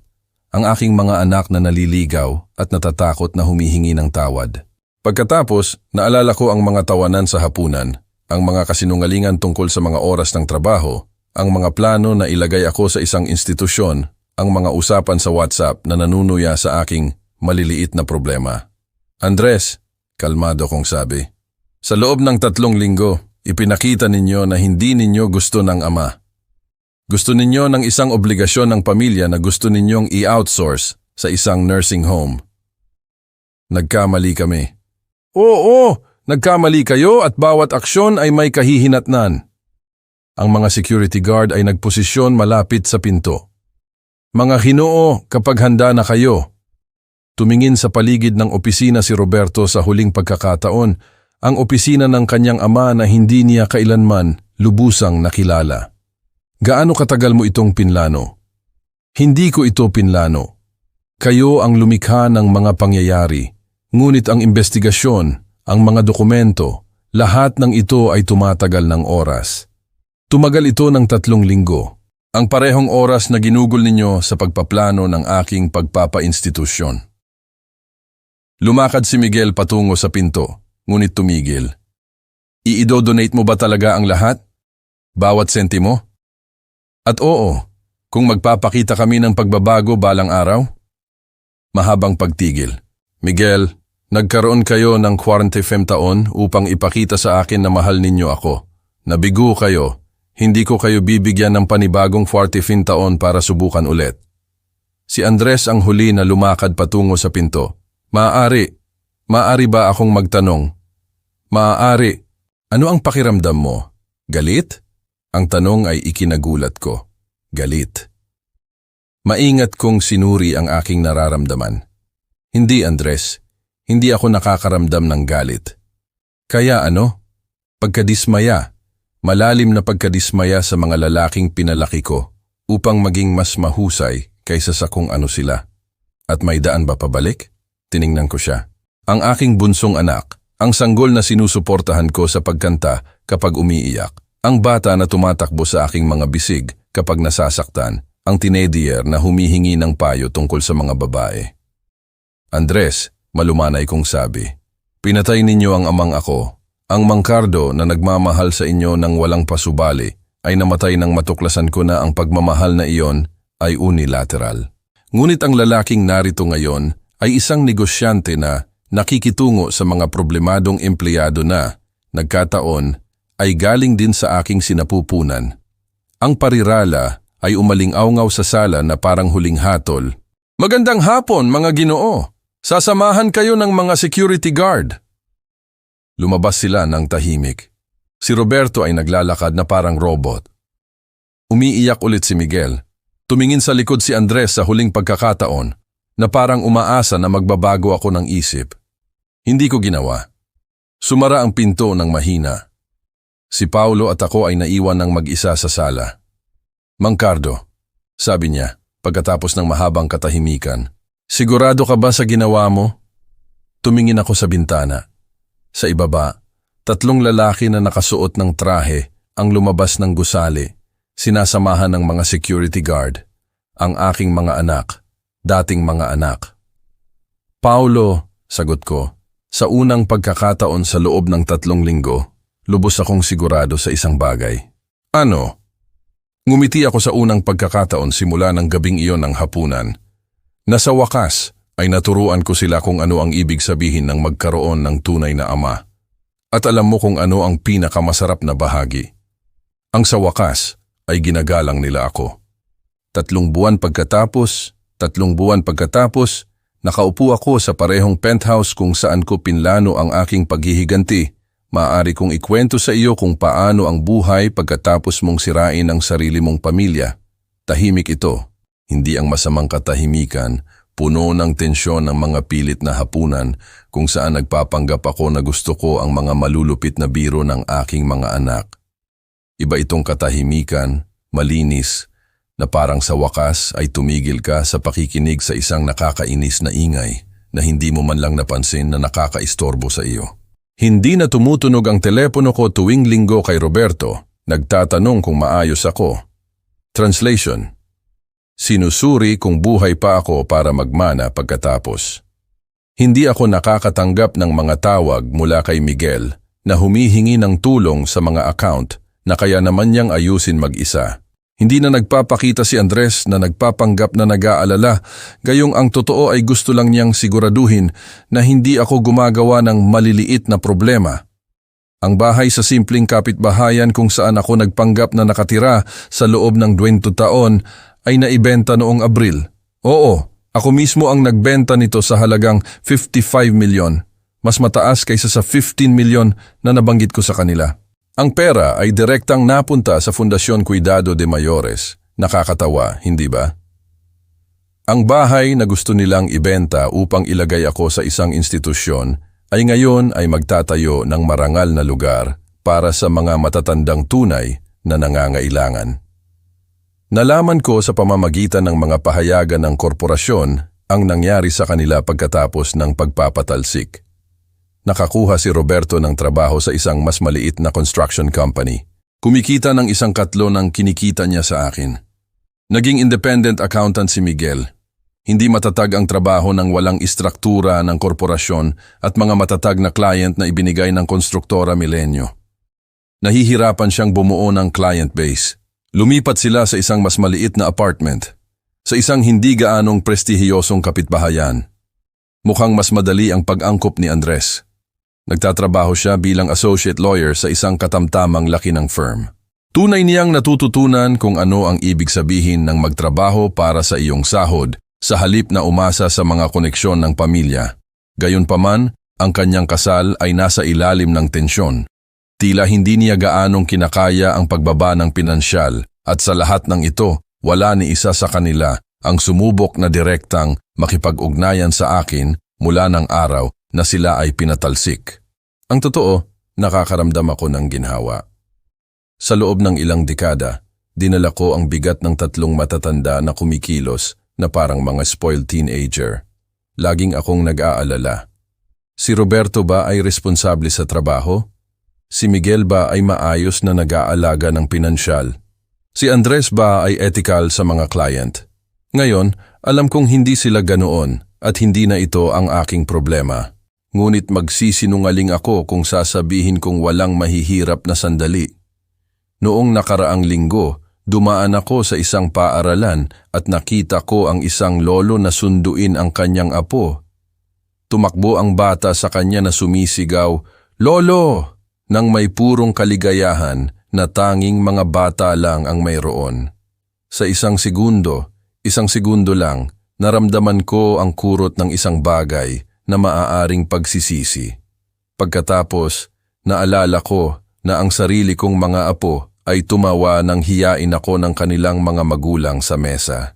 Pinagtawanan nila ang lolo na naghanda ng pagkain ng may pagmamahal na laging naaalala ang mga kaarawan na nagtitipid mula sa kanyang sariling ikinabubuhay para magbigay ng regalo sa Pasko. Lumipas ang kurot. Binibisita ako ni Attorney Paulo tuwing Huwebes, hindi para pag-usapan ang negosyo. Bagamat marami kaming trabaho sa mga foundation na itinatag ko, dumarating siya dahil may pakialam siya sa akin.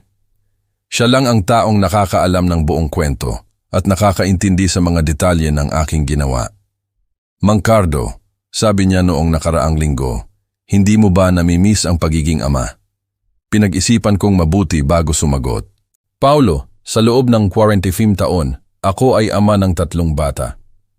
Pagkatapos, sa loob ng 20 taon, nagpanggap akong ama ng 3 matatanda na itinuring ako na isang pabigat. Natuklasan ko na mas gusto kong maging negosyante ng 847 empleyado na gumagalang sa akin. Ngunit ang pagiging ama ay sulit lamang kapag reciprocal, Paulo. Kapag nagmamahal ka at minamahal ka rin pabalik. Kapag nagtuturo ka at nakikita mong inilalapat ng mga anak mo ang iyong mga turo. kapag nagpapakasakit ka at ang sakripisyong iyon ay kinikilala. Uminom ako ng alak na French na aming pinagsasaluhan, isang Bordeaux ng 1995, isang uri na hindi kailanman kayang bilhin ng kawawang mangkardo. Ako ay ama ng 3 lalaki na itinuring ako bilang isang inkompetenteng empleyado. Ngayon, ako ang CEO ng isang kumpanya na lumilikha ng 847 direktang trabaho at daan-daang didirektang trabaho. Ano sa tingin mo ang mas may halaga sa lipunan? Tumawa si Paulo, ngunit ito ay isang malungkot na tawa. Mas cynical ka ba? Hindi ako mas cynical, mas realistic ako. At totoo iyon. Sa loob ng ilang dekada, nabuhay ako sa isang pantasya kung saan naniwala ako na ang pagmamahal ng magulang ay natural na ibabalik, na kung ako ay maging isang mabuting ama, magkakaroon ako ng mga anak na magmamahal sa akin sa aking pagtanda, na ang pamilya ay isang bagay na walang pasubali, walang hanggan, sagrado, romantikong kalokohan. Ang pamilya ay tulad ng anumang iba pang relasyon ng tao. Nangangailangan ito ng mutual na investment, mutual na paggalang, bilateral consideration. Kapag ang isang panig ay huminto sa pag-i-invest o mas masahol pa, kapag ang isang panig ay nag-i-invest lamang para sa sarili nitong kapakinabangan, namamatay ang relasyon. Tumigil sa pagmamahal sa akin ang aking mga anak sa isang punto na hindi ko matukoy. Marahil nang sila ay ikasal at nagpasya na ako ay isang inconvenient na obligasyon ng pamilya. Patuloy silang naglaro ng papel ng mga mapagmahal na anak dahil ito ay socially convenient. Ngunit ang tunay na pag-ibig ay namatay maraming taon na ang nakakaraan. Napakatagal ko lang bago tanggapin. Ang pinaka-nakakaistorbo sa akin, at ito ang bahagi na nagpapaisip sa akin kung ako ay mabuting tao, ay nakakaramdam ako ng kasiyahan, tunay na kasiyahan nang malaman ko na nawala ni Roberto ang kanyang BMW at kinailangan niyang bumalik sa paggamit ng public transport. Tunay na kasiyahan nang matuklasan ko na kinailangan ni Miguel na kanselahin ang private school ng kanyang mga anak. Madilim na kaligayahan nang sinabi sa akin na kinailangan ni Andres na ibenta ang kanyang apartment at lumipat sa isang mas maliit. Ginagawa ba ako nitong masamang tao? Siguro, ngunit ginagawa ako nitong isang tunay na tao. Dahil sa loob ng 20 taon, nakita ko ang aking mga anak na umunlad gamit ang mga resource na ibinibigay ko ng didirekta habang tinatrato nila ako bilang pabigat. Nakita ko silang bumili ng mga kotse, apartment, mamahaling damit, mga biyahe. Lahat ay didirektang pinunduhan ng pera ng matandang mahirap na kanilang hinamak. Ngayon, natutuklasan nila kung paano ang buhay ng walang safety net, ng walang matatag na trabaho sa isang kumpanya na kontrolado ng ama, ng walang espesyal na pribilehiyo na nakabalat kayo bilang mga nagkataon, ng walang mga corporate benefit na gagamitin ng hindi angkop. Nabubuhay sila sa tunay na mundo sa unang pagkakataon sa kanilang buhay na nasa hustong gulang. At alam mo kung ano, sa tingin ko magiging mabuti iyon para sa kanila. Hindi sapat na mabuti para bumalik ako. Hindi iyon mangyayari kailanman, ngunit marahil sa loob ng ilang taon, kapag sila ay tunay na mature na, kapag naintindihan na nila ang halaga ng mga bagay na mayroon sila, kapag natuto na silang maging mga lalaking may integridad sa kanilang sariling merito, marahil ay isasaalang-alang ko ang makilala ang pinabuting bersyon nila, o marahil hindi, dahil ang totoo, gusto ko ang lalaking ako pagkatapos kong tumigil sa pagpapanggap na mas maliit ako kaysa sa tunay kong pagkatao. Gusto kong gamitin ang tunay kong pangalan sa mga business meeting. Gusto kong igalang dahil sa aking kakayahan, hindi tinitiis dahil sa obligasyon ng pamilya. Gusto kong gumawa ng mga desisyon batay sa lohika, hindi sa romantikong pag-asa na ang pamilya ay sagrado. Ang mangkardo na nagpalaki sa 3 lalaking iyon ay namatay. Ang mangkardo na nabubuhay ngayon ay mas malakas, mas matalino, mas realistic at tiyak na mas masaya. 6 na buwan pagkatapos, sa isang hapon ng Setyembre, sinusuri ko ang mga panukala para sa bagong punong tanggapan ng Fundación Cuidado de Mayores nang kumatok si Sandra sa pinto. Don Carlos, may bisita kayo. Sino? Ang apo ninyo, si Gabriel. Huminto ang puso ko sa isang segundo. Si Gabriel, ang anak ni Roberto, 17 na taong gulang, Ang bata na tumawa nang hiyain ako ng kanyang ama, ngunit laging siya ang paborito kong apo, bagamat hindi ko kailanman naipakita ang pagpabor. Nag-iisa ba siya? Oo, sabi niya, kailangan niyang kausapin kayo tungkol sa universidad. Ang universidad, syempre, ang pera. Papasukin mo. Pumasok si Gabriel sa sala na parang lumalakad sa teritoryo ng kaaway. Mas payat siya, mas mature, nang may bahagyang nakakababa na postura ng isang taong nagdadala ng masyadong maraming emosyonal na pasanin para sa kanyang edad. Hello, Lolo. Hello. Tiningnan ni Gabriel ang paligid ng opisina nang may parehong malawak na mata na ipinakita ng kanyang ama 6 na buwan na ang nakakaraan. Kaya totoo pala ang lahat? Ano ang totoo? Na mayaman kayo? Na laging mayaman? Oo. Mahabang katahimikan. Umupo siya sa upuan kung saan nahimatay ang kanyang ama. Bakit hindi niyo kailanman sinabi sa amin? Dahil naniwala ako na ang pagtatago ng aking yaman ay magpoprotekta sa pamilya mula sa katiwalian na dala ng madaling pera. At pinrotektahan ba? Tiningnan ko siya. 17 taong gulang, guwapo tulad ng kanyang ina, na may napakatalinong isip na tila na mamana ng lahat ng Rivera. Ano sa tingin mo? Tumawa siya ng mapait. Sa tingin ko hindi ito gumana ng maayos.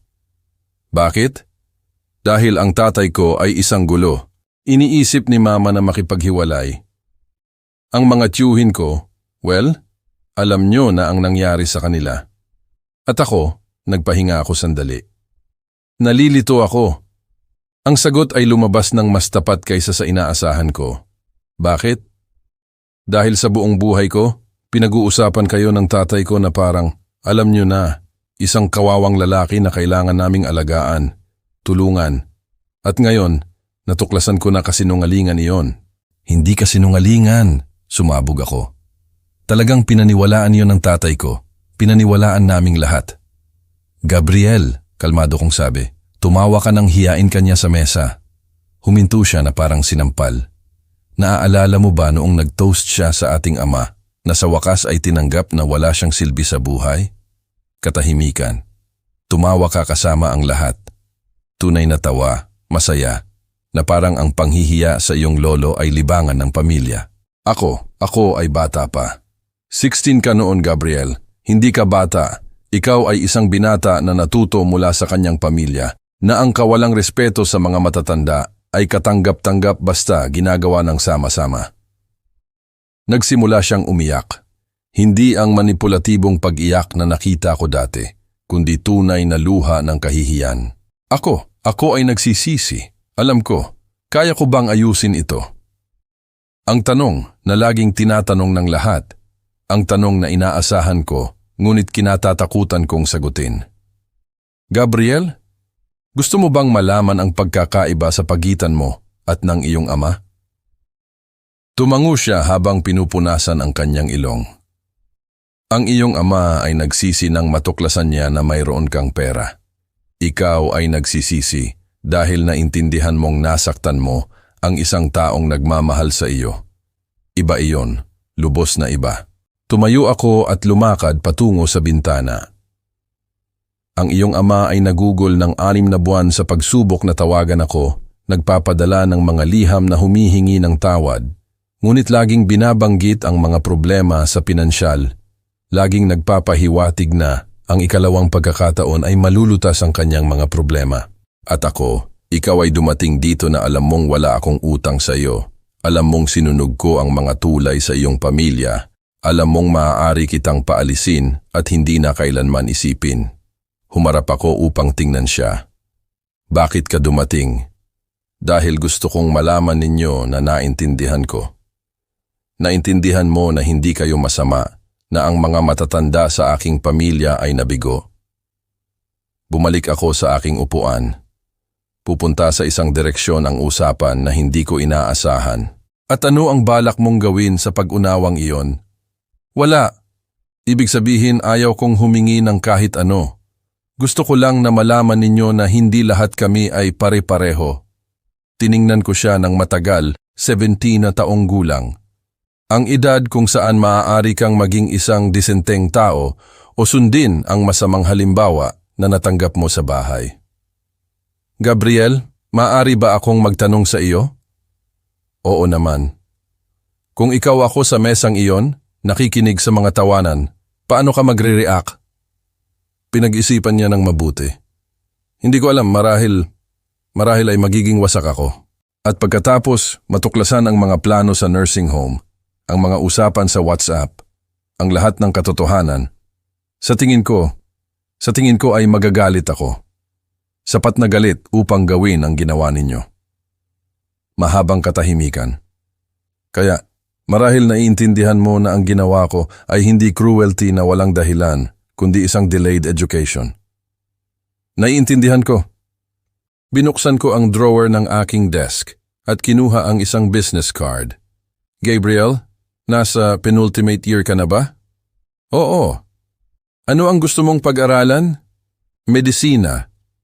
Pero ngayon, mahihirapan na akong magbayad ng private university, public university kung makakapasok ako, o ang national university kung makakakuha ako ng slot. Sinulatan ko ang likod ng card. Ibigay mo ito kay Dr. Mariano Costa sa Fundación Víctimas de Abandono Familiar. Ito ay isa sa mga institusyon na pinupunduhan ko. Ano ito? Ito ay isang scholarship program para sa mga kabataan na nagpapakita ng potensyal na maging mas mahusay kaysa sa kanilang mga pamilya. Tiningnan niya ang card nang hindi makapaniwala. Pero may mga kondisyon. Anong mga kondisyon? Una, magtatrabaho ka sa aming mga klinika habang nag-aaral ka sa universidad. Hindi ito madaling trabaho. Mag-aalaga ng mga inabandunang matatanda. Gagawin ko. Pangalawa, ito ay sa pagitan lang natin. Walang sino man sa iyong pamilya ang makakaalam. Naiintindihan. Pangatlo, kung kailanman makita ko na inuulit mo ang mga pattern ng iyong ama, agad na matatanggal ang scholarship. Hindi ko gagawin. Pinapangako ko sa inyo. Huwag kang mangako sa akin, Gabriel. Ipakita mo. Tumayo siya nang mahigpit na hawak ang card. Salamat, Lolo. Huwag mo pa akong tawaging Lolo. Ang karapatan na tawagin akong Carlos. Ang titulong Lolo, kailangan mong pagtrabahuhan. Tumango siya. Naiintindihan ko. Salamat, Carlos. Pagkaalis niya, naiwan akong mag-isa sa opisina, iniisip na marahil ay may pag-asa pa. Ngunit gumawa din ako ng desisyon ng hapong iyon. Si Gabriel ang magiging pagsubok. Kung makakapanatili ako ng isang malusog na relasyon sa kanya, batay sa mutual na paggalang, malinaw na mga hangganan at tunay na pagmamahal, nang walang toxicity na nagdulot ng lason sa aking mga relasyon sa kanyang ama at mga tiyuhin. Kung gayon, marahil hindi ko paganap na nawala ang kakayahang maging isang taong pamilya. Ngunit kung si Gabriel ay didismaya rin sa akin, kung ipapakita din niya na isa lamang siyang Rivera na naghahanap ng madaling benepisyo, kung gayon ay isasara ko ang kabanatang iyon ng aking buhay magpakailanman. Tinupad ni Gabriel ang kanyang salita. Sinimulan niya ang scholarship program sa Fundación Víctimas de Abandono Familiar at nagsimulang magtrabaho sa aming klinik ng pangangalaga sa matatanda sa sentro ng syudad. Ayon sa mga report ni Dr. Costa, siya ay huwaran, laging saktong oras, magalang sa mga pasyente, tunay na interesado sa pag-aaral. Mas mahalaga, hindi niya kailanman binanggit ang aming kasunduan sa sinuman sa kanyang pamilya. Alam ko ito dahil mayroon pa rin akong mga paraan upang i-monitor ang nangyayari sa bahay ng mga Rivera. Hindi sa pamamagitan ng mga investigador sa pagkakataong ito, kundi sa simpleng katotohanan na nag-uusap ang mundo ng korporasyon. At kapag nahihirapan ang iyong mga dating anak, napapansin ito ng mga tao. Malaki ang ipinangit ng sitwasyon ni Roberto. Ang mas maliit na construction company kung saan siya nagtatrabaho ay dumaranas ng problema sa pinansyal. May mga usap-usapan tungkol sa mga pagpapatalsik. Ang kanyang BMW ay talagang narepo at nagsimulang magtrabaho si Patricia bilang isang real estate agent upang tumulong sa mga gastos sa bahay. Ang negosyo ng independent accounting ni Miguel ay hindi rin maayos. Nang walang istruktura ng korporasyon at matatag na client na ibinigay ng konstruktora Milenio, nahihirapan siyang bumuo ng isang client base. Lumipat sila sa isang mas maliit na apartment sa isang hindi gaanong prestihiyosong kapitbahayan. Mukhang mas madali ang pag-angkop ni Andres.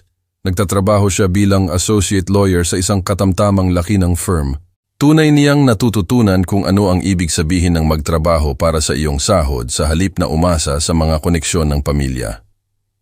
Gayunpaman, ang kanyang kasal ay nasa ilalim ng tensyon. Tila hindi niya gaanong kinakaya ang pagbaba ng pinansyal at sa lahat ng ito, wala ni isa sa kanila ang sumubok na direktang makipag-ugnayan sa akin mula ng araw na sila ay pinatalsik. Nobyembre 2022, dumating si Gabriel para sa kanyang buwanang pagbisita ng Huwebes ng hapon. Iba ang kanyang hitsura, mas tiwala, mas mature.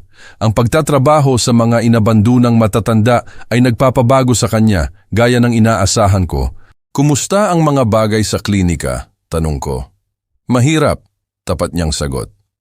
Kahapon, nakilala ko ang isang 27 taong gulang na lalaki na iniwan ng kanyang mga anak doon dahil ayaw nilang harapin ang kanyang Alzheimer's.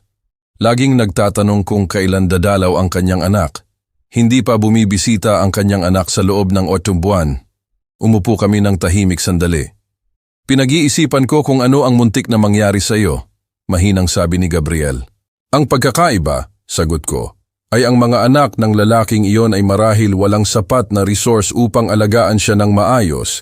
Ang iyong ama at mga tiyuhin ay ayaw lang na maistorbo. Tumango si Gabriel. Nagsisimula na akong maintindihan kung bakit ninyo ginawa ang ginawa ninyo. Mabuti. Ang pag-unawa sa mga kahihinatnan ay ang unang hakbang patungo sa paggawa ng mas mahusay na mga desisyon. Gumalaw siya sa kanyang upuan. Maari ba akong magtanong ng personal? Maari kang magtanong. Marahil ay hindi ako sasagot. Namimiss mo ba sila? Ang tatay ko? Ang mga tiyuhin ko? Ang tanong na laging gumugulo sa akin sa loob ng ilang buwan. Namimiss ko kung sino ang akala kong sila, maingat kong sabi. Namimiss ko ang mga anak na akala ko ay pinalaki ko.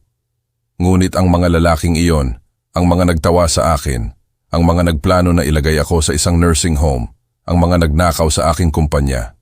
Hindi, Gabriel. Hindi ko sila namimiss. Pero sila pa rin ang mga anak ninyo. Biolohikal, oo. Sa lahat ng paraan na mahalaga, hindi. Matagal na nanahimik si Gabriel. Ang tatay ko ay nagtatanong tungkol sa inyo minsan. Ano ang itinatanong? Kung ayos ka ba, kung galit ka? At ano ang sinasabi mo sa kanya? Na hindi ko alam na hindi namin kayo pinag-uusapan. Matalinong bata. Gabriel, patuloy ko. Ang iyong ama ay nagkaroon ng sakatimayong taon upang ipakita sa akin ang paggalang. Pinili niyang ipakita sa akin ang paghamak. Hindi ito galit na nagsasalita. Ito ay sanhi at epekto lamang. Disyembre 2022. Iba ang mga pista noon. Sa unang pagkakataon sa loob ng ilang dekada, nagpasko ako ng mag-isa. Well, hindi lubos na mag-isa. Inimbitahan ako ni Attorney Paulo sa hapunan ng kanyang pamilya at nag-organisa si Sandra ng isang maliit na reunion sa foundation para sa mga matatandang residente na walang mapuntahan. Ngunit ito ang unang Pasko nang walang tradisyonal na hapunan ng pamilyang Rivera, nang walang pilit ng ngiti at mga regalo na obligasyon, nang hindi kailangang magpanggap na nasiyahan ako sa kumpanya ng aking mga anak habang halos hindi nila ako tinitiis. Payapa ito. Hindi ako nakatanggap ng mga tawag, card o mensahe mula kina Roberto, Miguel o Andres. Bahagi ng akin ay nagtataka kung naaalala pa ba nila na Pasko o kung masyado silang abala sa pagharap sa kanilang mga bagong realidad sa pinansyal upang isipin ang kanilang itinapon na ama. Nagpadala sa akin si Gabriel ng mensahe ng umaga ng Pasko. Maligayang Pasko, Carlos. Salamat sa pagbibigay sa akin ng pagkakataong maging mas mahusay kaysa sa aking pamilya. Ito ang pinakamagandang regalo sa Pasko na natanggap ko sa loob ng maraming taon. Enero 2023, ang ikalawang buwan ng pagbisita ni Gabriel ay nagdala ng hindi inaasahang balita. Nagde-diborsyo ang mga magulang ko, sabi niya nang walang pasubali. Nabitiwan ko ang tasa ng kape. I'm sorry, totoo. Ang tanong ay matalas, mapanghamon. Sinusubukan niya ako. Oo, Gabriel, ikinalulungkot ko. Anuman ang mga pagkukulang ng iyong ama, hindi ko kailanman ginusto na bumagsak ang kanilang kasal. Nagdurusa ang mga bata kapag nasisira ang mga pamilya, kahit na pagkatapos ng lahat ng ginawa niya sa iyo. Akala ko ay masaya kayo, hindi ko alam. Masaya marahil?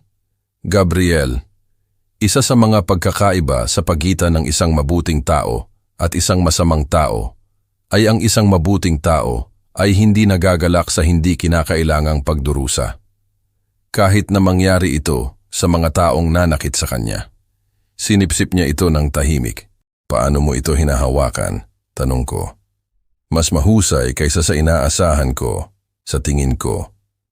Ang makita kung ano ang nangyari sa inyo ay naghanda sa akin sa ideya na ang mga pamilya ay hindi gaanong permanente tulad ng itinuturo sa atin na paniwalaan. Matalino sa kabila ng kanyang edad. At ang iyong ama, paano niya ito hinahawakan? Nag-alinlangan si Gabriel. Hindi, maayos. Mas madalas siyang umiinom. Nawalan siya ng trabaho noong nakaraang buwan. Sabi ni mama na nakaupo lang siya sa bahay, pinag-uusapan kung paano nagkamali ang lahat pagkatapos ng hapunan na iyon. Ang hapunan na iyon na parang ang problema ay ang hapunan mismo, hindi ang mga dekada ng kawalang respeto na nagdulot nito. Sinisisi ka niya sa lahat, patuloy ni Gabriel. Sabi niya sinira mo ang pamilya dahil sa puot. At ano ang tingin mo? Sa tingin ko, sinira niya ang pamilya sa paglimot kung paano magmahal sa kanyang ama. Minsan, sinasabi ni Gabriel ang mga bagay na nagpapaalala sa akin ng sarili ko sa kanyang edad na halos nakakaistorbo. Marso 2023. Isang taon pagkatapos ng hapunan na iyon, dumating si Gabriel sa kanyang buwanang pagbisita nang may balita na susubukan ang lahat ng aking pinaniniwalaan tungkol sa pagpapatawad at mga ikalawang pagkakataon. Gusto kang makita ng tatay ko, sabi niya. Matagal ko nang hinihintay ang sandaling ito sa loob ng ilang buwan, ngunit gayon pa man, tinamaan ako nito na parang pisikal na epekto. Ano ang sinabi mo sa kanya? Wala. Sabi ko magtatanong ako pero hindi ako makakapangako ng kahit ano. Ano ang gusto niya? Kinuha ni Gabriel ang isang liham. Sinulat kamay, hindi typewritten. Ang pamilyar na kaligrafya ni Roberto ang pumuno sa 2 pahina. Hiningi niya na ibigay ko ito sa inyo. Kinuha ko ang liham, ngunit hindi ko agad binuksan. Binasa mo ba? Hindi ko nakita. Sabi niya pribado. Iniwan ko ang liham sa aking desk. At ano sa tingin mo ang dapat kong gawin? Hindi iyan ang desisyon ko. Hinihingi ko ang iyong opinyon, Gabriel. Kilala mo kaming pareho ngayon. Nakita mo ang ginawa niya at nakita mo kung ano ang naging ako. Ano ang gagawin mo? Matagal na nanahimik si Gabriel, nakatingin sa horizon ng syudad sa bintana. 1 taon na ang nakakaraan, sasabihin kong dapat mo siyang patawarin, sabi niya sa wakas. Pamilya ay pamilya, hindi ba? Yan ang itinuro sa akin. At ngayon, nagugol ako ng 1 taon sa pag-aalaga ng mga matatanda na inabandona ng kanilang mga pamilya.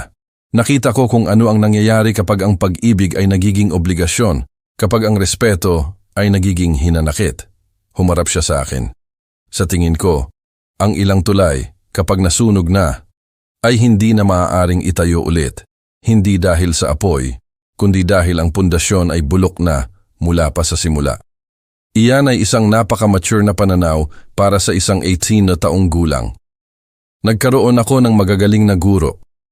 Pagkaalis ni Gabriel, umupo akong mag-isa kasama ang liham ni Roberto sa loob ng 2 oras bago ko ito binuksan. Nang sa wakas ay ginawa ko, natuklasan ko ang eksaktong inaasahan ko. Mga paghingi ng tawad na halo sa mga pagbibigay katwiran, pagsisisi na halo sa pagkakasala, at sa ilalim ng lahat, ang parehong pangunahing hindi pagkakaintindihan na laging nagpapakilala sa aming relasyon. Papa, alam kong marahil ay ayaw mo akong marinig, ngunit kailangan kong subukan. Ang mga buwang ito ay impiyerno. Nawalan ako ng trabaho, iniwan ako ni Patricia. Malapit na akong mawalan ng bahay ngunit hindi ang pera ang pinakamasama. Ito ay ang malaman na sinira ko ang aking relasyon sa aking ama. Nagkaroon ako ng maraming oras upang pag-isipan ang nangyari at naiintindihan ko ngayon na nagkamali kami. Ang hapunan, ang nursing home, lahat. Hindi namin kayo iginalang at mayroon kayong karapatan na magalit. Ngunit Papa, ang ginawa ninyo sa amin ay napakasukdulan.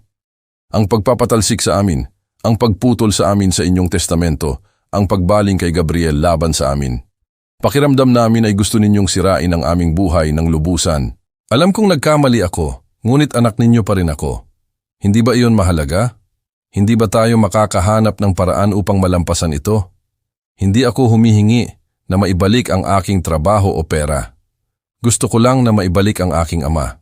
Gusto ko ng pagkakataon na ipakita sa inyo na kaya kong maging mas mahusay. Pakiusap, Papa. Bigyan ninyo ako ng isa pang pagkakataon. Roberto. Binasa ko ang liham ng 3 beses. Naghahanap ng anumang senyales na tunay na naintindihan ni Roberto kung ano ang kanyang nagawa ng mali.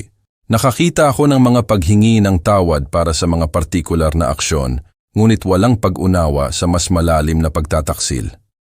Masama ang kanyang pakiramdam tungkol sa hapunan, tungkol sa nursing home, ngunit patuloy niyang inilalarawan ang aking tugon bilang matindi at mapanira.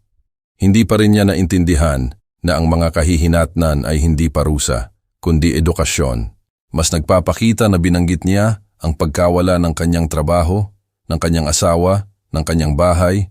Ngunit ni minsan ay hindi niya ipinahayag ang pag-aalala kung paano ako nasaktan ng kanyang mga aksyon.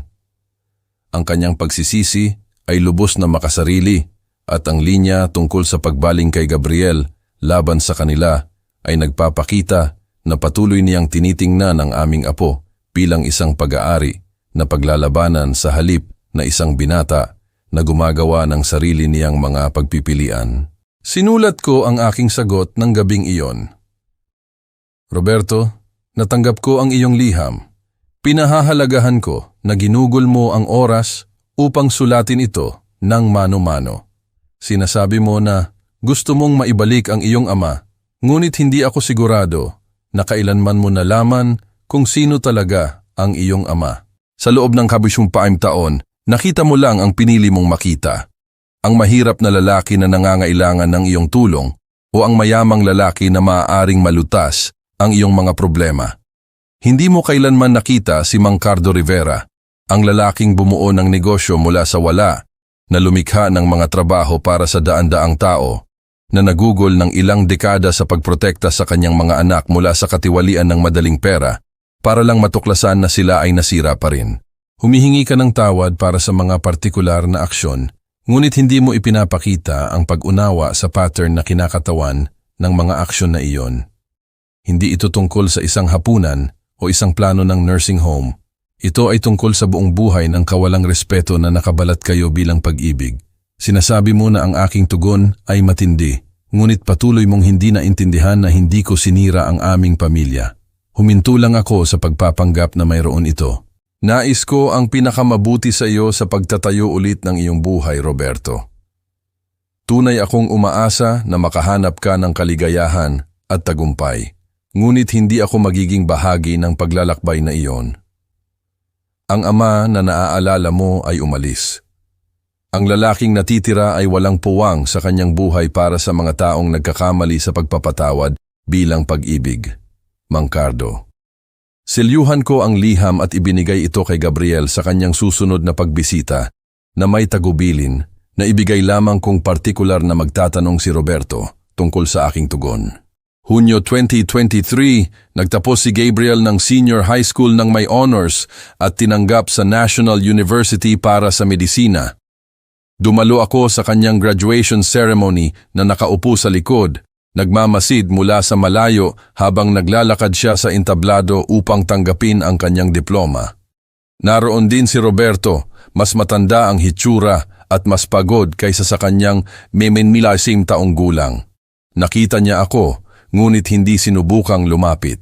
Nagngitian lang kami sa isa't isa sa buong auditorium. Isang pagkilala sa pagitan ng mga estranghero na dating nagbahagi ng apelyido. Pagkatapos ng seremonya, nakita ako ni Gabriel sa parking lot. Salamat sa pagdating. Ipinagmamalaki kita. Nakita mo ba ang tatay ko?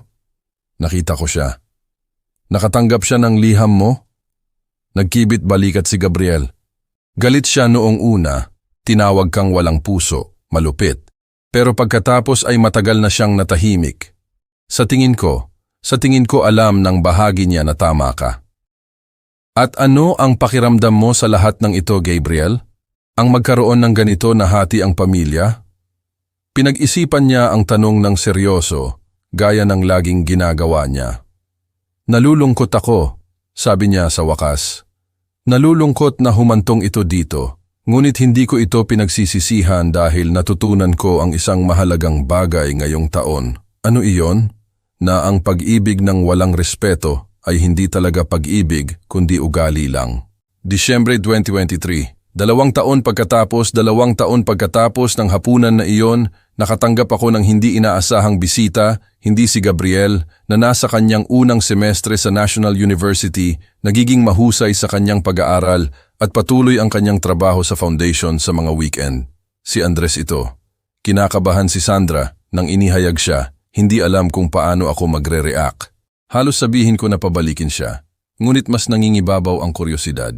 Iba ang kanyang hitsura, mas payat, mas maraming uban, nakasuot ng trahe na nakakita ng mas magagandang araw. Ang abogado, tiwala na dating umupo sa aking opisina, nagbibigay katwiran sa kanyang pag-uugali, ay wala na. Napalitan ng isang lalaki na malinaw na natuto kung paano ang pagpapakumbaba. Carlos, sabi niya, ginamit ang aking pangalan sa halip na Papa. Isang maliit na senyales ng paggalang na hindi ko pinalampas. Andres, salamat sa pagtanggap sa akin. Hindi ko pa napagdesisyunan na tanggapin ka. Mayroon kang 10 minuto upang ipaliwanag kung bakit ka narito. Tumango siya, tinanggap ang mga tuntunin. Dumating ako upang humingi ng tawad. Hindi upang humingi ng kahit ano. Hindi upang subukang itayo ulit ang aming relasyon, kundi upang humingi lang ng tawad. Nakinig ako. 2 taon na ang nakakaraan. Nakilahok ako sa panghihiya at pagpaplano na iwanan ang isang lalaki na ginugol ang buong buhay niya sa pagsasakripisyo para sa kanyang mga anak. Ang lalaking iyon ay karapat-dapat sa paggalang, pasasalamat at pagmamahal. Sa halip, binigyan namin siya ng kalupitan na nakabalat kayo bilang pag-aalala. Nagpahinga siya, bumabalik sa sarili. Ginugol ko ang 2 taon sa pag-aaral kung paano ang tunay na pagtatrabaho sa halip na umasa sa mga koneksyon ng pamilya. Nakita ko ang aking kasal na natitensyon sa ilalim ng pinansyal na presyon. Nakita ko ang aking mga anak na nag-a-adjust sa isang mas maliit na bahay, isang mas simpleng pamumuhay. At napagtanto ko na bawat pagsubok na aming hinarap ay direktang resulta ng pagpapabaya sa mga kalamangan na hindi namin kailanman nakuha. Mga kalamangan na ibinigay ng isang ama na hindi namin kailanman pinag-abalahan na tunay na kilalanin o pahalagahan. Umupo si Andres ng walang imbitasyon, ngunit sa isang paraan ay hindi ito naging mapagmataas. Hindi ako narito upang humingi ng tawad, Carlos. Alam kong hindi ko ito karapat-dapat. Narito ako dahil kailangan kong malaman mo na kahit isa sa iyong mga anak ay sa wakas, ay naintindihan kung ano ang nawala. Ano sa tingin mo ang nawala, Andres? Isang ama na nagmamahal sa amin, sa kabila ng aming mga depekto. Isang lalaki na bumuo ng isang pambihirang bagay at maaaring tinuruan kami kung paano gawin ang pareho. Isang pagkakataon na maging uri ng mga lalaki na karapat-dapat sa mga sakripisyo na ginawa ninyo. Sinuri ko ang kanyang mukha, naghahanap ng mga senyales ng manipulasyon o makasariling motibasyon. Wala akong nakita. Bakit ngayon? Tanong ko. Dahil may sinabi sa akin si Gabriel na gumugulo sa akin sa loob ng ilang buwan. Ano ang sinabi niya sa iyo? Sabi niya, ang pag-ibig ng walang respeto ay hindi talaga pag-ibig, kundi ugali lang. Bahagyang nabasag ang boses ni Andres. Napagtanto ko na iyan lang ang laging ibinigay namin sa inyo, ugali. Nagpatuloy kami sa pagganap ng pagiging mga anak ninyo nang hindi kailanman tunay na minamahal ang taong kayo. Umupo kami ng tahimik sa loob ng ilang minuto. Dapat na akong umalis, sabi ni Andres sa wakas. Kailangan ko lang na malaman ninyo na gumana ang inyong leksyon. Masyado nang huli upang ayusin ang nasira namin, ngunit gumana ito. Tumayo siya upang umalis, pagkatapos ay huminto. Para sa halaga, ipinagmamalaki kong naging anak ninyo, bagamat hindi ako kailanman karapat-dapat dito.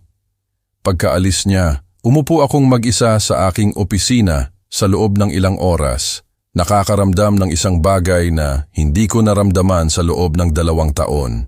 Pagkalito, sa loob ng 12 na buwan, sigurado ako sa aking mga pinili, tiwala sa aking mga desisyon, payapa sa mga kahihinatnan na ipinataw ko.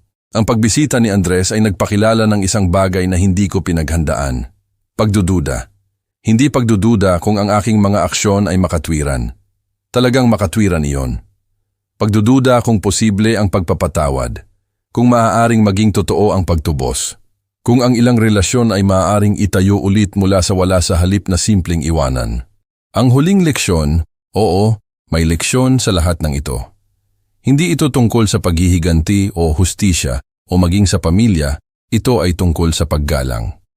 Sa loob ng 65 taon, pinayagan ko ang mga tao na tratuhin ako ng mas mababa kaysa sa kung ano ako dahil naniwala ako na iyon ang hinihingi ng pag-ibig.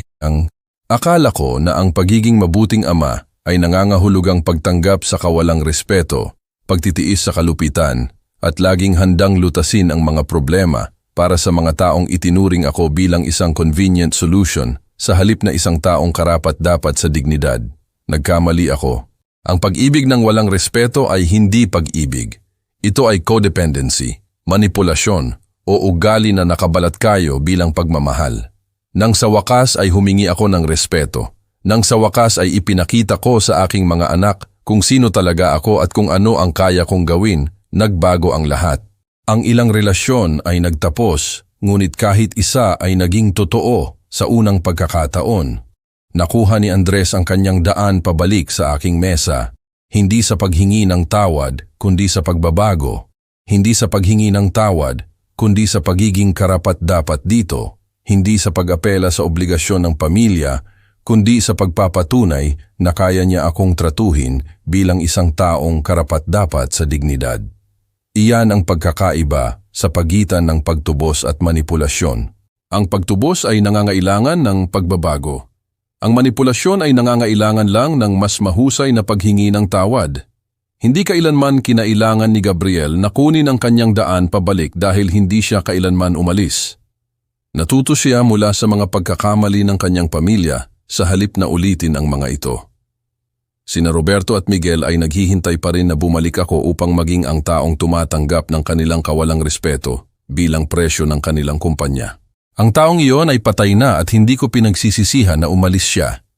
Kung nasaan ako ngayon, 68 taong gulang na ako. Mas mayaman ako kaysa dati. Iginagalang sa aking industriya, napapaligiran ng mga taong nagpapahalaga sa akin sa kung sino ako sa halip na sa kung ano ang kaya kong ibigay. Mayroon akong apo na tunay na nagmamahal sa akin at isang anak na tunay na gumagalang sa akin. Hindi ito ang pamilya na sinimulan ko, ngunit ito ay walang hanggang mas mahusay kaysa sa pamilya na pinapanggap kong mayroon ako. Mas mahalaga, mayroon akong dignidad. Sa unang pagkakataon sa loob ng ilang dekada, walang sino man ang nagturing sa akin bilang pabigat, convenience o obligasyon. Bawat tao sa aking buhay ay pumili na maging naroroon at pinili ko na sila ay naroroon. Ang mutual na pagpili na iyon, ang mutual na paggalang na iyon ay kung paano tinitingnan ang tunay na pamilya. Mayroon bang huling mga salita? Oo, kung binabasa mo ito at nakikita mo ang iyong sarili sa aking kwento. Kung ikaw ang magulang na hindi binibigyan ng halaga, ang matandang tao na pinaplano ang buhay sa halip na kasama sa pagpaplano, ang miyembro ng pamilya na laging huli ang mga pangangailangan, hayaan mong sabihin ko sa iyo ang isang bagay. Karapat-dapat ka sa mas mahusay. Karapat-dapat kang tratuhin ng may dignidad, igalang para sa iyong mga kontribusyon, at mahalin para sa kung sino ka sa halip na sa kung ano ang iyong ibinibigay. At kung ang mga tao sa iyong buhay ay hindi kaya o ayaw ibigay sa iyo ang paggalang na iyon, mayroon kang karapatan na maghanap ng mga taong gagawa nito. Ang pamilya ay hindi dahilan para sa pang-aabuso. Ang pag-ibig ay hindi katwiran para sa kawalang respeto. At ang pagpapatawad ay hindi isang obligasyon na dapat mong utang sa mga taong tumatanggi na magbago. Itakda ang iyong mga hangganan. Humingi ng iyong dignidad. Protektahan ang iyong kapayapaan at tandaan, ang mga tao ay tratratuhin ka ng eksaktong kung paano mo sila pahihintulutan na tratuhin ka. Pumili ng matalino. Ito ang mga payo ng lolo. Kung ang kwentong ito ay umalingaw-ngaw sa iyo, paki-like ang video na ito. Mag-subscribe para sa mas maraming totoong kwento tungkol sa pamilya, paggalang at pagtatanggol sa sarili. At magkomento sa ibaba. Sabihin mo sa akin kung saan ka nanonood. Ang iyong suporta ay nangangahulugang lahat para sa channel na ito. Tandaan, karapat-dapat ka sa respeto, karapat-dapat ka sa tunay na pag-ibig, at mayroon kang kapangyarihan na baguhin kung paano ka tratratuhin ng mga tao. Hanggang sa susunod, mag-ingat at huwag kailanman kalimutan ang iyong halaga.